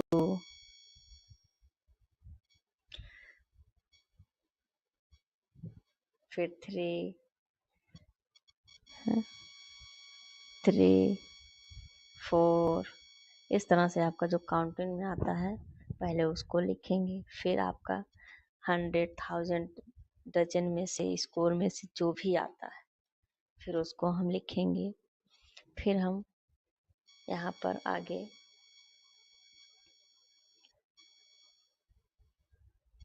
ऑफ, फिर प्लस द, दीज, दोज, जो भी रहेगा पॉजेसिव एडजेक्टिव उसका प्रयोग हम करेंगे। ये तो आपका द जो है आर्टिकल है, लेकिन दीज, दोज, माय और हिज इस तरह का कोई भी वर्ड आता है जो एडजेक्टिव है या प्रोनाउन है उनका हम प्रयोग करेंगे। तो देखिए कैसे करेंगे, एग्जाम्पल्स में देख लीजिए। 2 dozen of pens are broken. तो देखिए यहाँ पर पहले काउंटिंग आई है 2, फिर आपका डजन आ गया इसमें से, फिर आपका आ गया ऑफ, यहाँ देखिए ऑफ आया है, फिर आपका आ गया द, तो द नहीं आया है। 2 डजन ऑफ, यहाँ द का प्रयोग नहीं होगा, पेन्स हो गया, पेन हमने यूज किया। आर ब्रोकन, तो 2 डजन ऑफ पेन्स, यानी कि जब ऑफ लग जाएगा डजन के साथ और यहाँ पर प्लूरल नाउन आ जाएगा तो वहाँ हम प्लूरल वर्ब का ही प्रयोग करेंगे। आई होप इतनी चीजें आपको समझ में आ रही होंगी। फिर है आपका आगे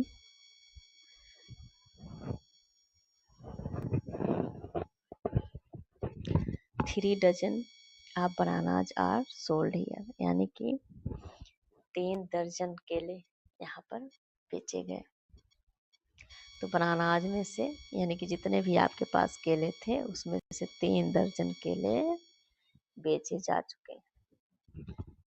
तो आई होप आपको समझ में आया होगा कहना क्या चाहता है। यानी कि पहले देखिए काउंटिंग रखा है, फिर आपका डजन यानी कि 100,000 डजन स्कोर में से आपका डजन रखा है, फिर आपका ऑफ लगाया, फिर बनानाज है यानी कि नाउन है, फिर आपका हेल्पिंग वर्ब है, इसको हम वैसे टू बी वर्ब बोलते हैं, बी की वर्ब होती है is, am, are, was verb, और सोल्ड है मेन वर्ब एडजेक्टिव, फिर आपका एडवर्ब है हियर, ये आपका एडवर्ब होता है। फिर आगे हम देखते हैं जैसे यहाँ पर ये भी हो सकता है 200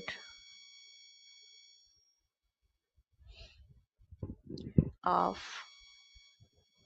बुक्स आर वेरी नाइस।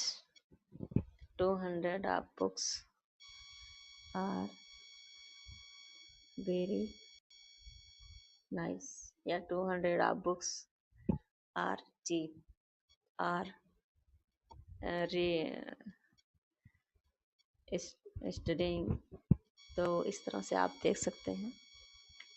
तो इस आई होप आपको समझ में आया होगा कैसे हम इन सब का प्रयोग करते हैं।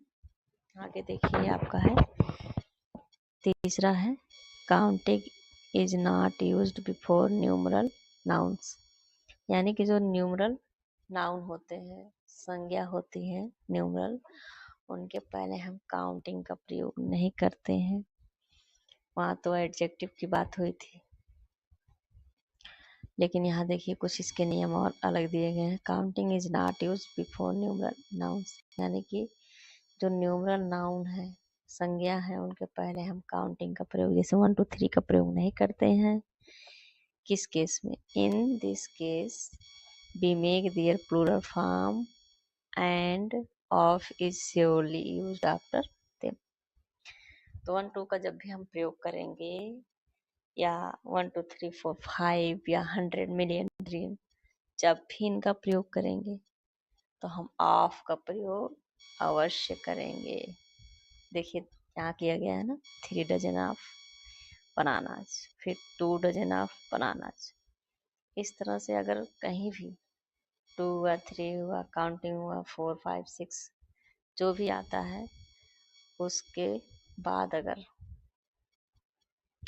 प्लूरल वर्ब का प्रयोग किया गया तो हाँ हम ऑफ का प्रयोग अवश्य करेंगे, अन्यथा सेंटेंस गलत हो जाएगा। इसको आप लोग ध्यान में रखिएगा।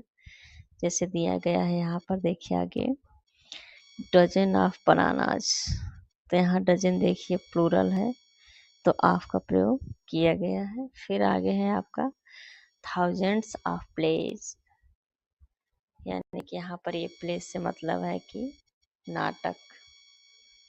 ये आपका गेम से नहीं मतलब है, थाउजेंड्स ऑफ प्लेज यानी कि हजारों नाटक। इस तरह से आगे हम देखते हैं न्यूमरल एडजेक्टिव 1 2 3 4, ये आपके न्यूमरल एडजेक्टिव होते हैं। इसमें कुछ एक्सेप्शन भी है, तो एक्सेप्शन क्या है उसे हम देख लेते हैं। देखिए यहाँ पर ए 5 years old मैटर, यहाँ पर देखिए जो यस लगा है यहाँ पर ऑफ नहीं आया है, इसलिए यहाँ आपका सेंटेंस गलत हो गया है। लेकिन अगर हम यस को भी हटा देते हैं और ऑफ को भी हटा देते हैं, रिमूव कर देते हैं, तो यहाँ पर आपका ये सेंटेंस सही माना जाता है, क्योंकि यहाँ पर इसमें एक्सेप्शन है। आप ऐसा मत सोचिएगा कि ऑफ आएगा तभी ये सही होगा। तो कुछ वर्ड्स, कुछ सेंटेंस ऐसे होते हैं जिसमें एक्सेप्शन आता ही आता है, तो बिना एक्सेप्शन के आपके ग्रामर है ही नहीं, जो नहीं आएगा। तो आई होप आपको यहाँ तक समझ में आया होगा। आगे देखते हैं, देखिए आगे देखते हैं। यहाँ पर दिया है if counting is used before numeral, ये न्यूमरल है आपका। Numeral nouns in this case of is not used after them. तो पहले भी हमने भी यही समझाया था इसका एग्जाम्पल, तो उसका कुछ और एग्जाम्पल्स आप देख लीजिए। देखिए यहाँ दिया गया है 1 डजन ऑफ बनानाज, इसमें आपको पूरी तरह से समझ में आ जाएगा, इसलिए आप इसे जरूर समझिए। देखिए यहाँ दिया गया है 1 डजन ऑफ बनानाज, तो ये आपका क्या है, गलत है। क्यों? क्योंकि यहाँ पर आपका ऑफ आ गया है। फिर आगे देखिए 1 डजन ऑफ, यहाँ ऑफ नहीं रहेगा, गलती से लिख दिया गया है, टाइपिंग मिस्टेक हो गया। यहाँ पर आपका होगा 1 डजन बनानाज, यानी कि केलों में से 1 दर्जन की बात हो रही है, यहाँ पर ऑफ नहीं आएगा। ये आप ऑफ जो है इसे ओमिट कर दीजिएगा, ये गलती से बाय मिस्टेक टाइप हो गया है। फिर अगला है आपका 2 डजन बनानाज, यानी कि यहाँ पर आपका डजन तो ऑलरेडी जब प्लूरल है तो उसमें हम यस का प्रयोग नहीं करेंगे, इसलिए ये सेंटेंस आपका गलत है। यहाँ पर ये जो ऑफ है ये हट जाएगा, तो ये आपका सेंटेंस सही हो जाएगा। इसे आप लोग प्लीज राइट कर लीजिएगा। फिर अगला है आपका 2 डजन बनानाज, यानी कि 2 दर्जन केले, केलों में से 2 दर्जन की बात हो रही है, इसलिए यह सेंटेंस आपका सही है। आई होप आपको इतनी चीज़ें समझ में आई होंगी। अगर आपको वीडियो अच्छी लगी हो तो प्लीज़ वीडियो को लाइक शेयर और सब्सक्राइब जरूर कीजिएगा। कल हम नाउन केस, यानी कि नाउन का जो केस होता है कितने होते हैं उसके बारे में हम बात करेंगे। तो आप मेरे वीडियो, अगर मेरे चैनल पे नए हैं तो प्लीज़ चैनल को लाइक शेयर और सब्सक्राइब जरूर कीजिए, और वीडियो अच्छी लगती है तो कमेंट में अपना फीडबैक देना ना भूलें। Thank you so much friends, welcome back to my YouTube channel. Friends, एक बार फिर से स्वागत है आपका हमारे इस यूट्यूब चैनल में। अगर आप नए हैं तो प्लीज़ मेरे वीडियो को लाइक शेयर और सब्सक्राइब ज़रूर कीजिएगा, क्योंकि हम टीजीटी पीजीटी एलटी ग्रेड से रिलेटेड सभी वीडियो लाएंगे, और नाउन का जितना भी हमने आपको बताया है एकदम आपके पेपर में आने वाला सब रूल है या कॉन्सेप्ट है। जब तक आप इसे डिटेल में देखेंगे नहीं आपको कुछ समझ में आएगा नहीं। तो चलिए देर न करते हुए शुरू करते हैं आज की वीडियो। तो जैसा कि आप देख रहे हैं केस इन अपोजिशन, यानी कि एपोस्ट्रॉफी का जो यूज हम करते हैं कारक में, वही आपका केस इन अपोजिशन होता है। जैसे देखिए यहाँ पर हमने कामा का प्रयोग कर दिया, यानी कि एडिशनल जानकारी, यानी कि अतिरिक्त ज्ञान को हम जब उसमें जोड़ते हैं, जिसको हटा देने से या रहने से सेंटेंस में कोई फ़र्क नहीं पड़ता है, उसी को हम केस इन अपोजिशन कहते हैं। जैसे इसमें देखिए दिया है it is a kind of descriptive expression not joined by any conjunction यानी कि किसी भी कंजंक्शन से जोड़ना जुड़ा रहे, और एक वर्णनात्मक, इसका मतलब होता है वर्णनात्मक एक्सप्रेशन, यानी कि एक्सप्रेशन जो प्रकट होता है, यानी कि हम जो वर्णन करते हैं वह किसी भी कंजंक्शन से जुड़ा ना होकर केवल एक वर्ण हमें अतिरिक्त वर्णन करना पड़ जाता है, उसी को हम केस इन अपोजिशन कहते हैं। जैसे आगे देखिए एग्जाम्पल के थ्रू आप समझिए, एग्जाम्पल के थ्रू आपको अच्छे से समझ में आएगा। जैसे देखिए दिया गया है Amit the captain of our team, तो the captain of our team, ये जो आपका है ये इतना आपका एडिशनल जानकारी हो गई, यानी कि अतिरिक्त जानकारी जिसका जिससे हमका कोई ज़रूरत नहीं थी। ये समझ लीजिए कि इतनी एडिशनल जो जानकारी दी गई है इसका कोई मतलब नहीं था। हैज़ बीन रिवार्डेड, उसे इनाम दिया गया है, यानी कि उसे सम्मानित किया गया है। तो अमित हैज़ बीन रिवार्डेड, जिसे कि अवार्ड दिया गया है या उसे सम्मानित किया गया है, तो ये एडिशनल जानकारी हो गई, इसकी किसी को ज़रूरत ही नहीं थी कि अमित हमारी टीम का कैप्टन है। बस सबको इतना ही जानकारी चाहिए थी कि उसे मिल गया अवार्ड। तो यही जो एक्स्ट्रा जानकारी है इसी को हम कहते हैं case in opposition. I hope आपको समझ में आ गया होगा। फिर अगला है आपका, देखिए रीता माई क्लासमेट वाज वेरी इंटेलिजेंट। तो हमको कहना चाहिए था Rita was very intelligent, Rita बहुत ही बुद्धिमान थी जो मेरे क्लास में थी। तब ये बताना ज़रूरी नहीं, यानी कि जिससे भी हम बता रहे हैं, जिससे भी कह रहे हैं, इसको बताना उतना ज़रूरी नहीं था। ये आपकी जो है एक्स्ट्रा नॉलेज हो जाती है, इसी को हम केस इन अपोजिशन कहते हैं। आई होप आपको समझ में आ गया होगा। जैसे Kavita is my friend was very intelligent. अब इज़ माई फ्रेंड यानी कि माई फ्रेंड ऐसे कामा लगा दो, जैसे हमने लिख दिया कविता माई फ्रेंड। अब यहाँ कामा फिर लगा दिए, यानी कि कामा का यूज होगा जब एडिशनल जानकारी जोड़ी जाएगी। तो was very kind, was very kind, बहुत ही दयालु थी।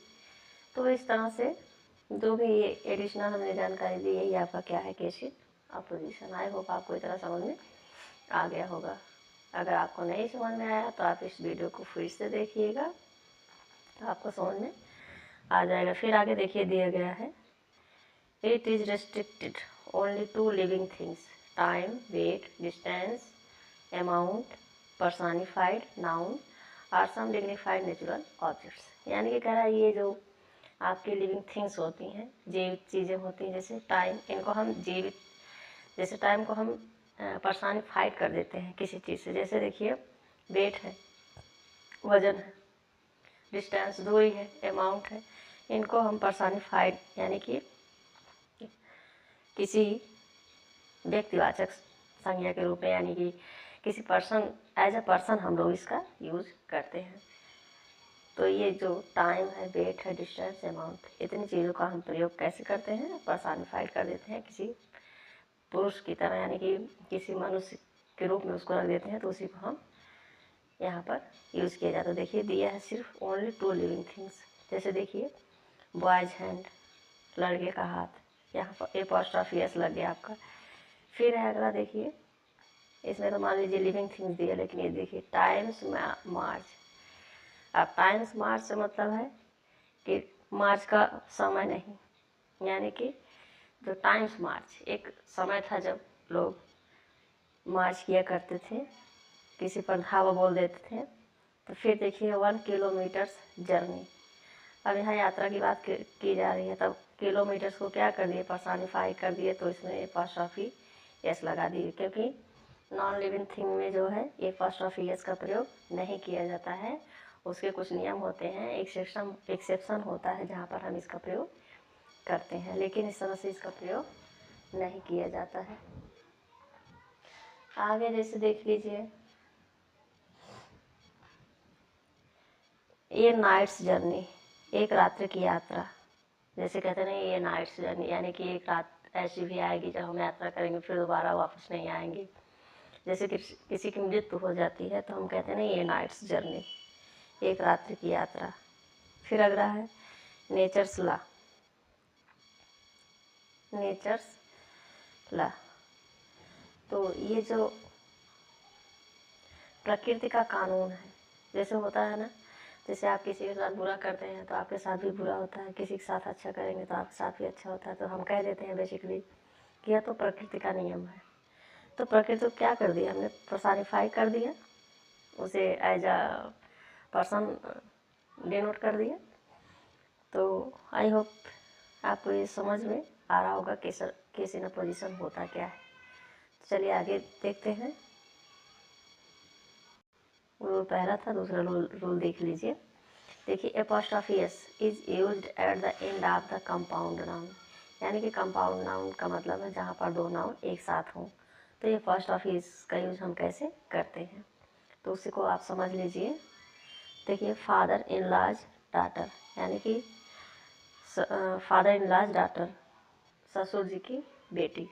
तो यहाँ पर जैसे हमने यहाँ पर एपोस्ट्रोफी जब यस लगाना होता है तो जो बेसिकली संबंध बताता है उसमें लगाते हैं। लेकिन जब हम प्लूरल इसी का बनाएंगे, जैसे फादर्स इन लॉ, जब इसको हम ऐसे लिखेंगे फादर्स इन लॉ, तो ये आपका प्लूरल बनता है इस तरह से। लेकिन जब हम एपोस्ट्रोफी यस का प्रयोग करेंगे तो हम, यानी कि जो लॉ है, जो संबंध हमें बताता है, उसमें हम एपोस्ट्रोफी एस का प्रयोग करते हैं। आई होप आपको दोनों में डिफरेंस समझ में आ गया होगा। फिर देखिए आगे, अगला है आपका ब्रदर इन लॉज हाउस, यानी कि ससुर साले का घर। तो देखिए यहाँ पर ला, यानी कि जहाँ से हमको संबंध बताया जाता है उसमें हम एपोस्ट्रोफी का यूज किए हैं, यानी कि साले का घर, ब्रदर इन लॉज। अगर इसी को हमको प्लूरल बनाना पड़े इस नाउन को, तो हम ऐसे लिखेंगे brothers in law. I hope आपको समझ में आ गया। तो मुझे बहुत ही उम्मीद और आशा से यह वीडियो रिकॉर्ड करती हूँ कि आपको कुछ ना कुछ इससे नॉलेज मिलेगा, आप इसे समझेंगे और डेफिनेटली यह आपके टीजीटी, पीजीटी और एलटी में काम आने वाला है। प्लीज़ आप लोग इसको स्किप मत कीजिएगा। तो आगे देखते हैं, जैसे जॉइंट पोजीशन। जॉइंट पोजीशन क्या होता है, जैसे राम एंड श्याम्स हाउस। अब यहाँ राम और श्याम दोनों एक ही हो गए। तो राम और श्याम, यहाँ देखिए श्याम से है, यहाँ सॉरी यहाँ पास एपोस्ट्रोफी एस लगेगा, मिस्टेक हो गया, टाइपिंग मिस्टेक है। तो देखिए राम और श्याम, जब हम राम और श्याम के घर की बात करेंगे तो राम और श्याम यहाँ दो नहीं एक हैं, यानी कि दो भाई हैं, दोनों का घर एक ही है। देखिए राम और श्याम, तो राम एंड श्याम्स हाउस, यहाँ जॉइंट पोजीशन हो गया, मतलब दो लोग हैं, दोनों लोगों का एक ही घर है। और फिर यहाँ देखिए रोहन एंड सोहन्स बॉल, तो रोहन और सोहन की बॉल है, यानी कि जो गेंद है वह रोहन और सोहन दोनों की है। इस तरह से आई होप आपको समझ आया। देखिए सेपरेट पोजीशन में कैसे हम यूज़ करते हैं।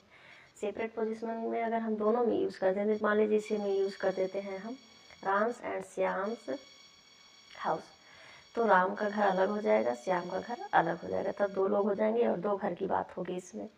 लेकिन अगर हम यहीं पर कह दें राम्स, ये देखिए है ना आगे Ram's and Shyam's houses, sorry यहाँ तब हाउसेज हो जाएगा क्योंकि यहाँ दो लोगों की बात होगी। तो राम्स एंड श्याम्स हाउस, राम और श्याम का घर, तब यहाँ दो लोगों का दो घर हो जाएगा, यानी कि एक राम का घर हो जाएगा, एक श्याम का घर हो जाएगा, यहाँ एक श्याम का घर हो जाएगा। तो आई होप आपको इतना समझ में आ रहा होगा, यानी कि एक राम का घर और एक श्याम का घर, यहाँ दो घर की बातें हो गई। तो इसीलिए यहाँ पर हम हाउसेज कर देंगे, ना कि हाउस रहेगा। ये भी आप ध्यान में रखेंगे कि यहाँ पर जब दोनों में एपोस्ट्रोफी एस लग गया, दोनों प्लूरल बन जाएंगे जब एंड से जुड़ जाएंगे यहाँ पर, इसलिए हमने प्लूरल नाम का प्रयोग किया है। आगे फिर देखिए रोहन्स एंड सोहन्स बॉल्स। मान लीजिए कुछ भी रख लीजिए, बुक्स रख लीजिए, पेन्स रख लीजिए, यहाँ कोई भी आप ऑब्जेक्ट यूज़ कर सकते हैं। तो यहाँ रोहन और सोहन दोनों अलग अलग हैं, दोनों मित्र हो सकते हैं। यहाँ पर भी राम और श्याम दोनों अलग अलग हैं, दोनों मित्र हो सकते हैं। तो यहाँ पर जब भी दो की बात होगी अलग अलग, तो दोनों में apostrophe s लगेगा और उसका प्लूरल बन जाएगा, यानी कि जो आगे नाउन दिया रहेगा उसका भी प्लूरल बन जाएगा। आई होप यहाँ तक आपको समझ में आ गया। आगे देखिए आपका है apostrophe s is not used with the plus adjective, यानी कि द और प्लस एडजेक्टिव जहाँ पर रहेगा वहाँ पर हम apostrophe s का यूज नहीं करेंगे। आप एग्जाम्पल के थ्रू देखिए, आपको ज़्यादा समझ में आएगा। देखिए यहाँ लिखा गया है ना, द पुअर्स कंडीशन। तो ये देखिए पुअर क्या है, एडजेक्टिव है, द लिखा है, तो द पुअर्स कंडीशन, यानी कि यहाँ कहने का मतलब है गरीब की स्थिति या दशा। तो ये गलत हो जाएगा सेंटेंस अगर आप इस तरह से बनाते हैं तो हमेशा याद रखिए, जब भी एडजेक्टिव आएगा यानी कि द एडजेक्टिव की बात होगी उसमें apostrophe s का प्रयोग हम नहीं करेंगे। उसको कैसे लिखेंगे, apostrophe को रिमूव करके हम उसको सेंटेंस कैसे बनाएंगे। देखिए यहाँ दिया गया है the condition of the poor, यानी कि गरीब की जो स्थिति है, दशा है, उसके बारे में बातें की जा रही हैं। तो यहाँ पर लिखा जाएगा the condition of the poor. फिर है अगला द रिच लाइफ, यानी कि रिच अमीर होना भी एक जो है विशेषण होता है, एडजेक्टिव होता है आपका। तो एडजेक्टिव होता है, तो आप जो है यहाँ पर apostrophe s लगाकर इस तरह से नहीं बनाएंगे सेंटेंस। अगर इस तरह से आप लिखते हैं तो ये आपका गलत हो जाएगा। तो आपको कैसे लिखना है, द लाइफ ऑफ रिच, यानी कि अमीर का, यहाँ तो आर होना चाहिए, द लाइफ ऑफ रिच यानी कि अमीरों का जीवन। तो ये आपका सेंटेंस सही है दोनों, ये आपका गलत है। इस तरह से आप समझ सकते हैं कि जब भी द और एडजेक्टिव दिया रहेगा हम वहाँ पर apostrophe s का प्रयोग नहीं करेंगे। इस तरह से सेंटेंस में यूज करना गलत माना जाएगा। इस तरह से ये मेथड गलत होता है। हम बेसिकली बोल देते हैं लेकिन बोलचाल की भाषा अलग होती है, तो बोलने में हम कुछ भी यूज़ कर सकते हैं, उसमें ग्रामर का इतना रूल नहीं चलता है, जैसा कि आप लोग जानते होंगे।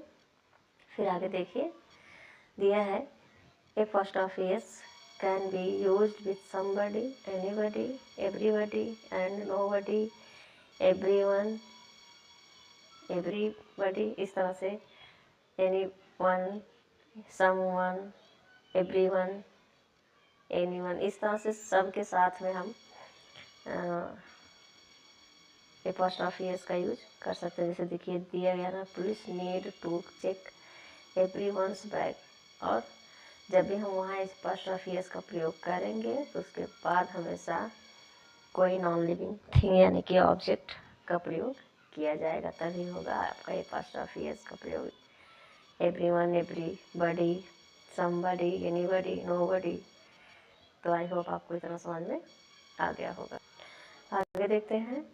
देखिए दिया गया है यूजेज ऑफ apostrophe s, यानी कि apostrophe का प्रयोग हम कैसे करते हैं। सिर्फ apostrophe का प्रयोग किया जाएगा, ना कि apostrophe s का प्रयोग किया जाएगा। जैसे कि देखिए apostrophe s is used with plural nouns ending in s या es, यानी कि जिसकी समाप्ति s या es पर होती है वहाँ पर हम सिर्फ apostrophe का प्रयोग करते हैं, ना कि apostrophe s का प्रयोग करते हैं। ये apostrophe s इसको रिमूव कर दिया जाएगा, सिर्फ apostrophe का ही प्रयोग किया जाएगा। यहाँ पर आप लोग फोकस करेंगे।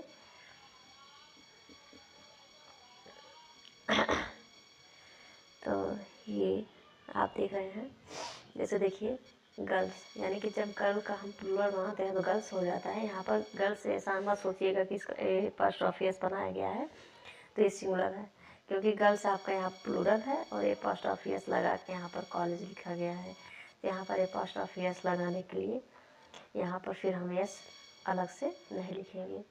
आई होप ये सब आपको पता होगा, लेकिन फिर भी बताना मेरा फ़र्ज़ है, तो हम आपको बता रहे हैं कि जो गर्ल्स है ये आपका प्लूरल है, प्लूरल नाउन है, और यहाँ पर ये apostrophe s का प्रयोग किया गया है, इसलिए यहाँ पर हम फिर से s नहीं लिखेंगे।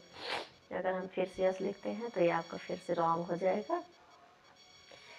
आगे है आपका बॉयज़ बाइक्स, बॉयज़ बाइक यानी कि लड़कों की बाइक। तो यहाँ पर भी देखिए जब बॉयज़ जो है आपका प्लूरल हो गया तो यहाँ पर हम फिर से डबल एस यानी कि अपॉस्ट्रॉफी एस का प्रयोग नहीं करेंगे, सिर्फ अपॉस्ट्रॉफी ही लगाकर उसका हम बना देंगे, केस इन पोजीशन बना देंगे। फिर आगे देखिए दिया गया है स्टूडेंट्स बुक यानी कि छात्रों की किताबें। यहाँ पर अगर ऐसा दिया गया है तो यहाँ पर बाइक्स होना चाहिए था, ये आपका बाइक्स होगा। और ये कॉलेज तो सही है, गर्ल्स कॉलेज। स्टूडेंट्स बुक यानी कि छात्रों की किताबें। तो यहाँ पर देखिए जब स्टूडेंट्स प्लूरल हो गया आपका तो यहाँ पर फिर से हम डबल एस का प्रयोग यहाँ पर नहीं करेंगे। आई होप आपको ये नियम, ये रूल समझ में आ रहा होगा। अगर मेरी बातें आपको प्लीज़ समझ में आती हैं तो सपोर्ट कीजिए, लाइक शेयर और सब्सक्राइब ज़रूर कीजिए, ताकि हम भी मोटिवेट होते रहें और आगे भी वीडियो कंटिन्यू बनाते रहें। और सारी वीडियो हम फ्री में प्रोवाइड कराएंगे टीजीटी पीजीटी के लिए। तो प्लीज़ आप अपने फ्रेंड्स को भी शेयर कीजिएगा। आगे देखते हैं। देखिए apostrophe is used with hissing sound words, यानी कि जो हिसिंग साउंड वर्ड होते हैं जैसे यस जिसके लास्ट में आता है तो वहाँ पर भी हम सिर्फ एपोस्ट्रॉफी का प्रयोग करते हैं। या ये नहीं कि हिसिंग साउंड से है उसके साथ हम फिर से हम एपोस्ट्रॉफी यस लिख दें तो आपका सेंटेंस गलत हो जाएगा। जैसे देखिए आगे दिया गया है कबीरदास, कबीरदास, कबीरदास पोएम हो जाएगा। यहाँ तक देखिए कबीरदास है, उनके यहाँ लास्ट में यस आता है प्रोनाउंसिएशन में, तो हिसिंग वर्ड आता है, इसलिए हम यहाँ पर फिर से यस का प्रयोग एक्स्ट्रा नहीं करेंगे, सिर्फ एपोस्ट्रॉफी का ही प्रयोग करेंगे। तो कबीरदास पोएम, कबीरदास की कविता। फिर है डिकेंस नॉवेल, यानी कि चार्ल्स डिकेंस को आप जानते ही होंगे, उनकी नॉवेल उपन्यास सूरदास, सूरदास कपलेट, यहाँ सूरदास होगा, ये मिस्टेक हो गया है टाइपिंग। तो सूरदास कपलेट यानी कि सूरदास के दोहे। तो आई होप आपको इतनी चीज़ें समझ में आई होंगी। तो आगे चलिए देखते हैं। इस तरह से आप और भी एग्जाम्पल्स देख सकते हैं, यानी कि जहाँ पर यस आता है वहाँ पर भी हम एपोस्ट्रॉफी यस का एक्स्ट्रा प्रयोग नहीं करते हैं, सिर्फ यस ही लिखा जाता है और एपोस्ट्रॉफी लगा के छोड़ दिया जाता है। आगे देखिए दिया है दो लगातार नाउन्स पर एपोस्ट्रॉफी का प्रयोग नहीं किया जाता है। जैसे देखिए ये दो नाउन अगर लगातार आते हैं तो उस पर हम एपोस्ट्रॉफी का प्रयोग नहीं करते हैं। देखिए कैसे, जैसे दिया गया है रोहित वाइफ कैरियर, यानी कि रोहित की जो पत्नी है उसका कैरियर। सेंटेंस में कहने का अर्थ यही है कि रोहित की वाइफ का कैरियर, उसका फ्यूचर, उसका भविष्य। तो यहाँ रोहित में भी एपोस्ट्रॉफी लगा है, वाइफ में भी लगा है, तो ये आपका गलत हो जाएगा। दोनों, ये दोनों में नहीं लगेगा, एक ही में लगेगा। और लिखा कैसे जाएगा देखिए, the carrier of Rohit wife, यानी कि रोहित की पत्नी की बात की जा रही थी इसमें, तो रोहित की पत्नी के कैरियर की बात की जा रही थी। यहाँ पर हम रोहित में एपोस्ट्रॉफी एस का प्रयोग करेंगे, यानी कि जिसके बारे में आगे बातें की जाती हैं उसी में एपोस्ट्रॉफी लगता है। जैसे कह दिया जाए कि राधा, राधा, अभी लिख दें राधाज, मोहन, मोहन मतलब कृष्ण, राधाज मोहन, फिर मोहन्स लव है, इस तरह से लिख दें तो ये आपका जो सेंटेंस है गलत हो जाएगा। यहाँ पर लिखा जाएगा the love of Radha's Mohan, तो यहाँ पर लिखेंगे हम the love of Radha's Mohan. तो इस तरह से एक ही में हम इसका यानी कि एपोस्ट्रॉफी एस का प्रयोग करेंगे। आई होप आपको इतनी चीज़ें समझ में आ गई होंगी। तो आगे चलिए देखते हैं।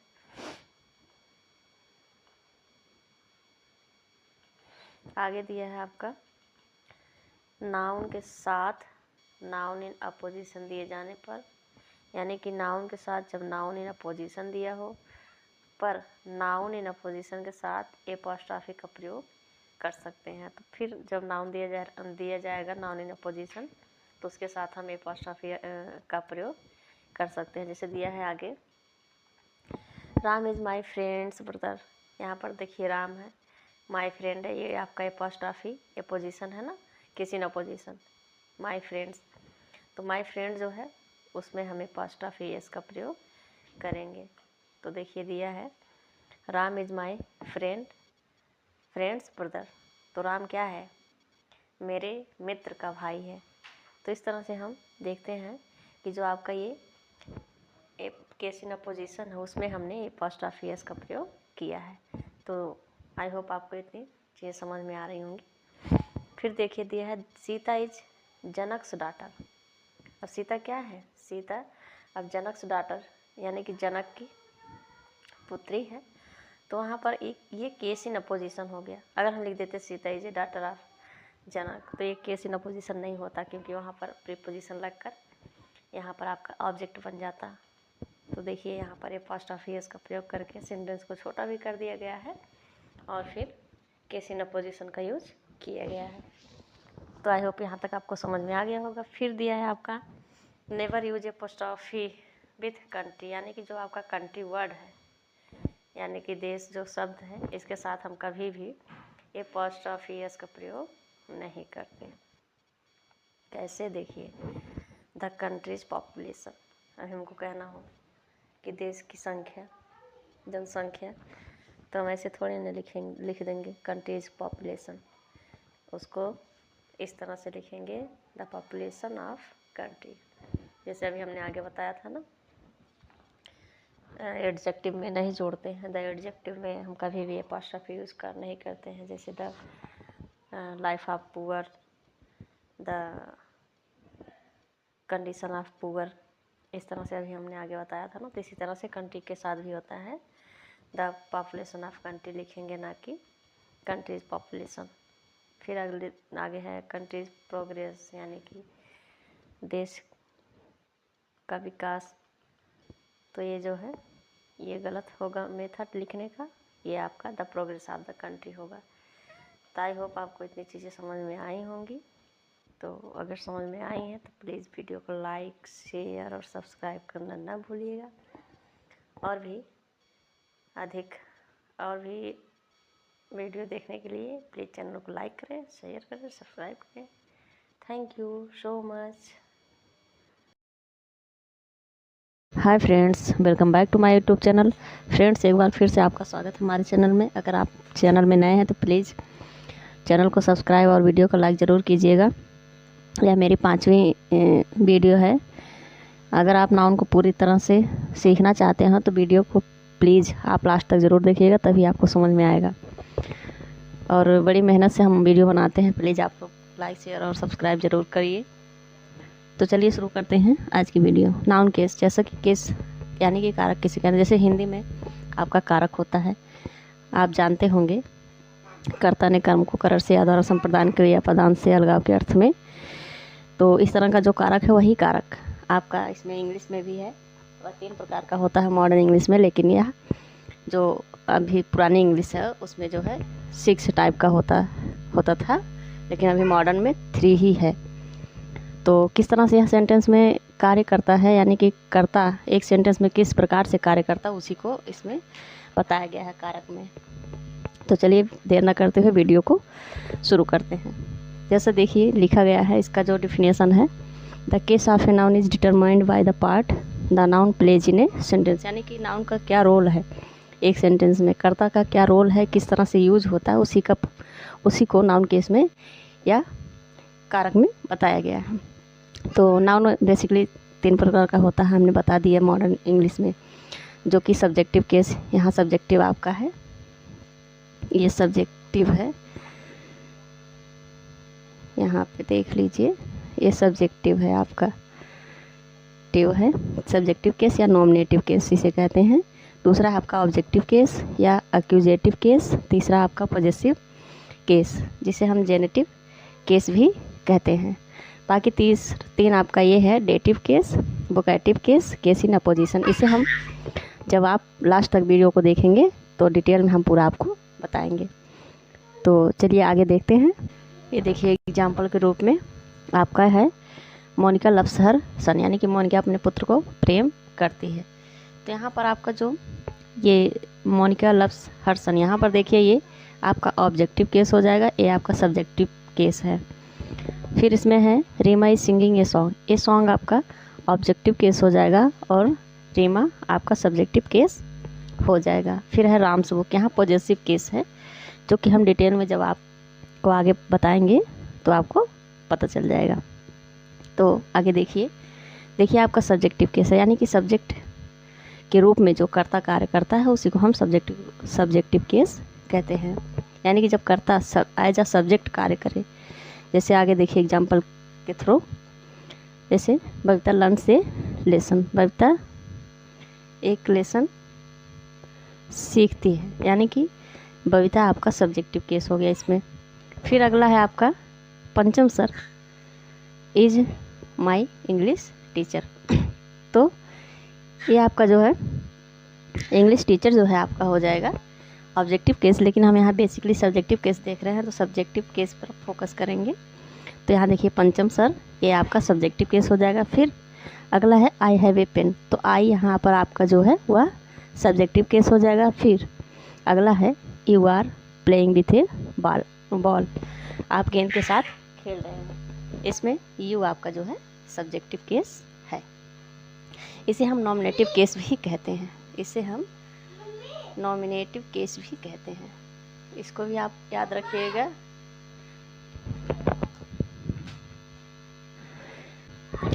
इसमें एक बात और आप याद रखेंगे कि जब भी हम नॉमिनेटिव केस में या सब्जेक्टिव केस में कर्ता को पता करना चाहते हैं तो हम बेसिकली हु का क्वेश्चन करते हैं, तो उसका जो आंसर होता है वही आपका नॉमिनेटिव केस या नॉमिनेटिव केस यानी कि नॉमिनेटिव केस या फिर सब्जेक्टिव केस होता है। जैसे हु लव्स, अब देखिए यहाँ मोनिका है ना, तो यहाँ हम हु लव्स यानी कि हु लव्स का यूज़ करेंगे तो आपका ये आंसर आ जाएगा सब्जेक्टिव केस में मोनिका लव्स। और अगर हम कहते हैं कि हु लर्न यानी कि हु लर्न, तो कौन सीखता है, तो बबीता लर्न, बबीता सीखती है। इस तरह से जब भी हम कौन का या किसने लगाकर हिंदी में प्रश्न करते हैं तो उसका आंसर मिलता है, उसी तरह से इंग्लिश में जब हम हु को लगाकर प्रश्न करते हैं तो हमें नॉमिनेटिव केस या सब्जेक्टिव केस का आंसर मिलता है। तो आई होप यहाँ तक आपको समझ में आ गया होगा। अब अगर कोई डाउट हो तो प्लीज़ कमेंट बॉक्स में अपना फीडबैक ज़रूर दीजिएगा। तो चलिए आगे देखते हैं। अगला है आपका ऑब्जेक्टिव केस, जिसे हम एक्यूजेटिव केस भी कहते हैं, जैसे कि हम आगे बता चुके हैं आपको।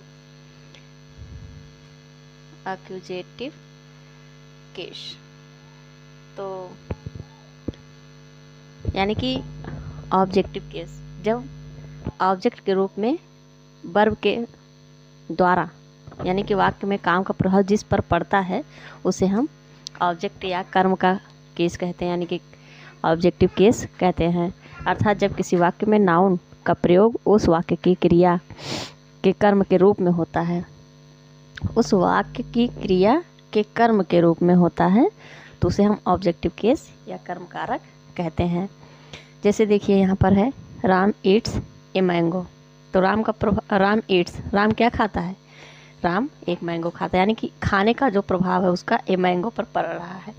अगर हम कह दें सिर्फ राम ईट्स, राम खाता है, तो क्या खाता है इसका आंसर ही नहीं मिल पाएगा। तो ऑब्जेक्टिव केस में यानी कि जब हम क्या से कोई प्रश्न करते हैं या फिर वाट को लगाकर प्रश्न किया जाता है, तो वहाँ पर किसको या क्या लगाकर जब भी हम प्रश्न करते हैं तो उसका आंसर मिलता है, यानी कि उसे हम ऑब्जेक्टिव केस कहते हैं। फिर आगे देखिए है Ram gave him a book, Ram gave him, Ram उसे देता है, क्या देता है, ए बुक देता है। तो यहाँ पर आपका ये ऑब्जेक्ट है।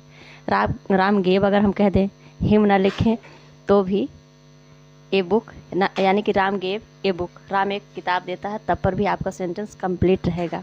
हिम लिखेंगे तब पर भी आपका कंप्लीट रहेगा सेंटेंस। ये बुक आपका जो है वो इनडायरेक्ट यानी कि डायरेक्ट ऑब्जेक्ट होता है और हिम आपका इनडायरेक्ट ऑब्जेक्ट होता है। तो ये जो है डेटिव केस इसे कहते हैं। इनडायरेक्ट ऑब्जेक्ट जो हो आपका होता है उसी को हम डेटिव केस कहते हैं, उसे हम आगे समझेंगे।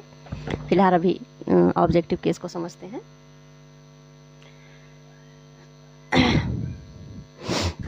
देखिए, पिंकी राइट्स ए लेटर, यानी कि पिंकी लिखती है। क्या लिखती है? अब यहाँ पर देखिए प्रश्न कर रहे हैं ना, Pinky writes a letter. Pinky क्या लिखती है? पिंकी एक पत्र लिखती है या चिट्ठी लिखती है। तो इस तरह से जो लिखने का जोर है, यानी कि जो प्रभाव है वो किस पर पड़ रहा है? ये लेटर पर पड़ रहा है। इस प्रकार हमको पता चल रहा है क्या है आपका डायरेक्ट ऑब्जेक्ट है।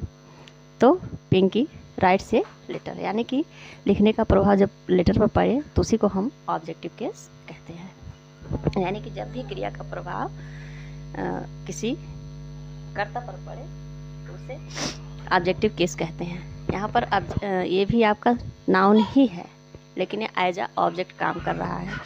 फिर आगे है आपका आई सा ए स्नेक, मैंने देखा। क्या देखा? ए स्नेक, एक सांप को देखा। यानी कि देखने का प्रभाव किस पर पड़ रहा है? सांप पर पड़ रहा है। इस प्रकार हम देखते हैं कि जो ऑब्जेक्टिव केस है वह क्रिया के रूप में करता है, क्रिया का प्रभाव उस पर पड़ता है।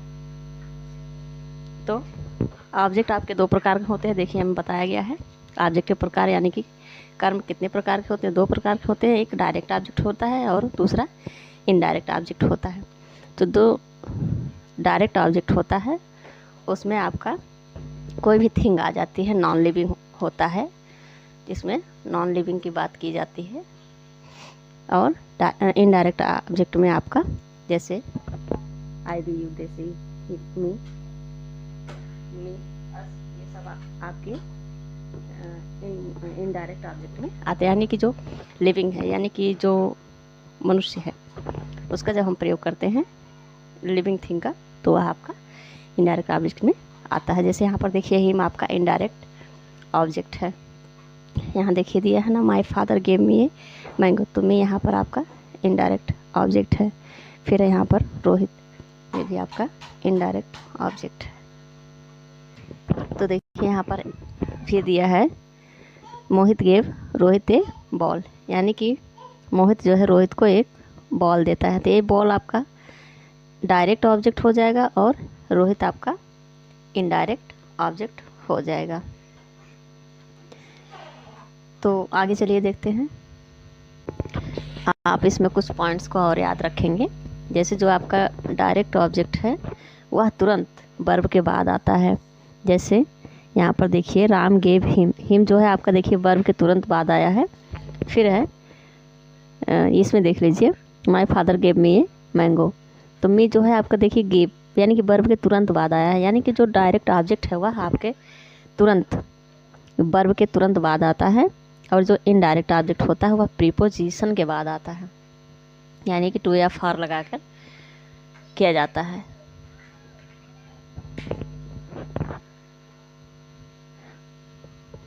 तो इतना आपको समझ में आ गया। तो देखिए, यानी कि जब हम क्या का प्रश्न करेंगे या वाट का प्रश्न करेंगे तो हमको डायरेक्ट ऑब्जेक्ट का उत्तर मिल जाएगा, यानी कि डायरेक्ट ऑब्जेक्ट हमको मिल जाएगा। तो आई होप इतना आपको समझ। अगला है आपका पॉजेसिव केस, यानी कि जहाँ पर हम अधिकार की बात करते हों। तो उसमें देखिए है कि यदि वाक्य में नाउन का प्रयोग संबंध या अधिकार, ठीक ना, संबंध या अधिकार आदि का बोध होता हो या अधिकार आदि की बातें हो रही हो तो उसे हम पॉजेसिव केस कहते हैं, यानी कि संबंध कारक। तो हमारा अन्य चीज़ों से क्या संबंध है, या नॉन लिविंग का लिविंग से क्या संबंध है उसका, या लिविंग का लिविंग से क्या संबंध है, लिविंग नॉन लिविंग का नॉन लिविंग से क्या संबंध है, इस सब का जो बोध कराता है वही आपका पॉजेसिव केस होता है। जैसे देखिए है, इसका डेफिनेशन देख लीजिए थोड़ा सा।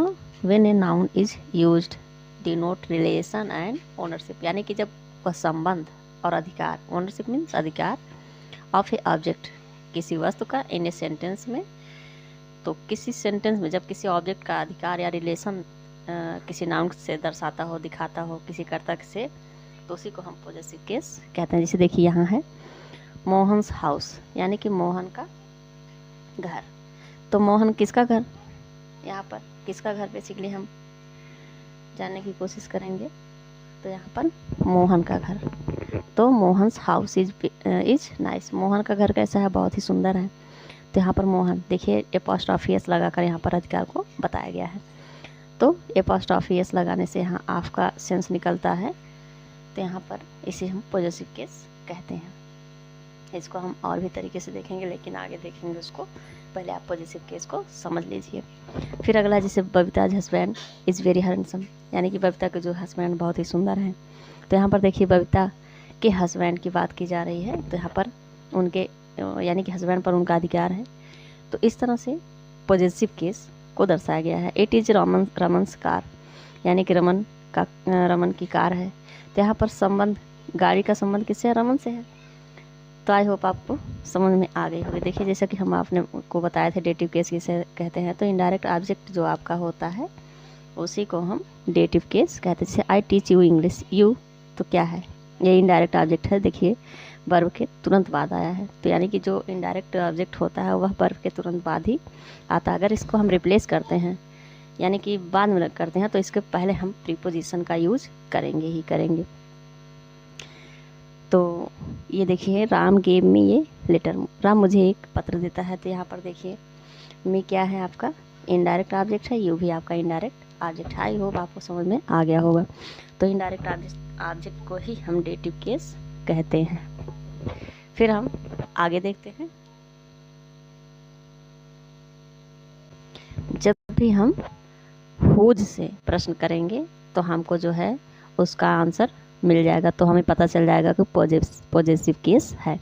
यानी कि पॉजेसिव केस में नाउन का, जब भी नाउन के साथ हम किसका या किसकी लगाकर प्रश्न करते हैं, तो जैसे अभी हम कहें कि हुज हाउस, तो हुज हाउस किसका घर, मोहन्स घर, यानी कि मोहन का घर। हुज हस्बैंड, बबीता का हस्बैंड, यानी बबीता के हस्बैंड।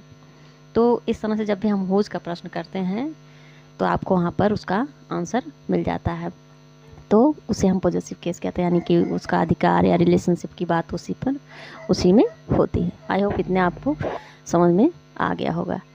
तो पॉजेसिव कई महत्वपूर्ण नियम भी हैं इसके, तो इसको हम अगली वीडियो में बताएंगे। तो अगर आपको वीडियो अच्छी लगती है या कहीं समझ में नहीं आता तो प्लीज़ आप लोग सपोर्ट कीजिए और अपना कमेंट बॉक्स में कमेंट ज़रूर कीजिए। तो आगे देखिए कुछ कॉमन एरर्स देख लेते हैं आज, फिर हम कल जो है उसको अच्छी तरह से कुछ और नियम एक्स्ट्रा जो रूल हैं उसको हम लेकर आएंगे। तो चलिए देखते हैं कुछ कॉमन एरर।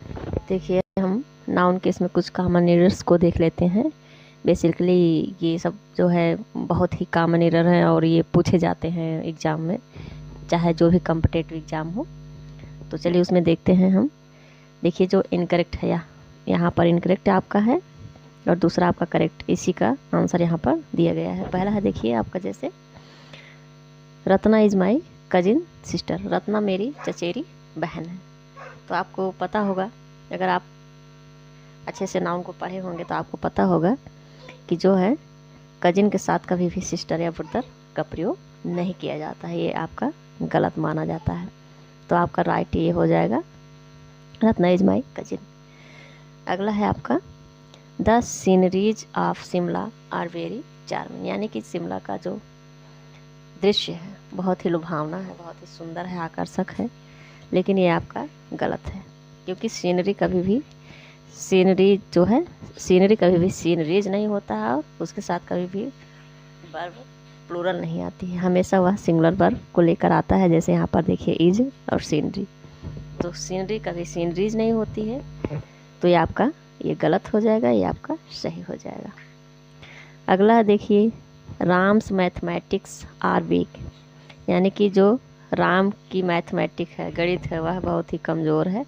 तो मैथमेटिक्स जो है आपका सिंगुलर नाउन है, तो जब सिंगुलर नाउन है तो यहाँ पर सिंगुलर वर्ब आएगी, इसलिए यह गलत है। आपका ये सही हो जाएगा। Ram's mathematics is weak. अगला है they gave you much advice, they gave you many advices, यानी कि कभी भी एडवाइस के साथ भी उसका हम प्लूरल नहीं बनाते हैं, वह हमेशा एडवाइस ही रहता है और उसके साथ कभी हम मेनी का प्रयोग नहीं करते। इस कॉन्सेप्ट को आप याद रखिए, कभी भी हम एडवाइस के साथ मेनी का प्रयोग नहीं करते, उसके साथ हमेशा मच आता है। अगला है आपका माधुरीज हेयर्स आर ब्लैक, यानी कि माधुरी के जो बाल हैं वे बहुत ही काले हैं, यानी कि उसके बाल काले हैं। माधुरी के बाल काले हैं, यानी कि हेयर्स कभी भी, बाल जो है वो कभी भी प्लूरल नहीं होते, वो हमेशा सिंगुलर आते हैं। चाहे आप एक बाल की बात करें, चाहे पूरे बाल की बात करें, और उसके साथ हमेशा सहायक क्रिया यानी कि हेल्पिंग वर्ब हमेशा इज ही आएगी। इसको आप ध्यान में रखिएगा, बहुत ही महत्वपूर्ण है ये सब, इसको याद रखिएगा। और वीडियो को प्लीज़ लाइक शेयर और सब्सक्राइब ज़रूर कीजिए। Thank you. वीडियो पूरी देखने के लिए आपका धन्यवाद।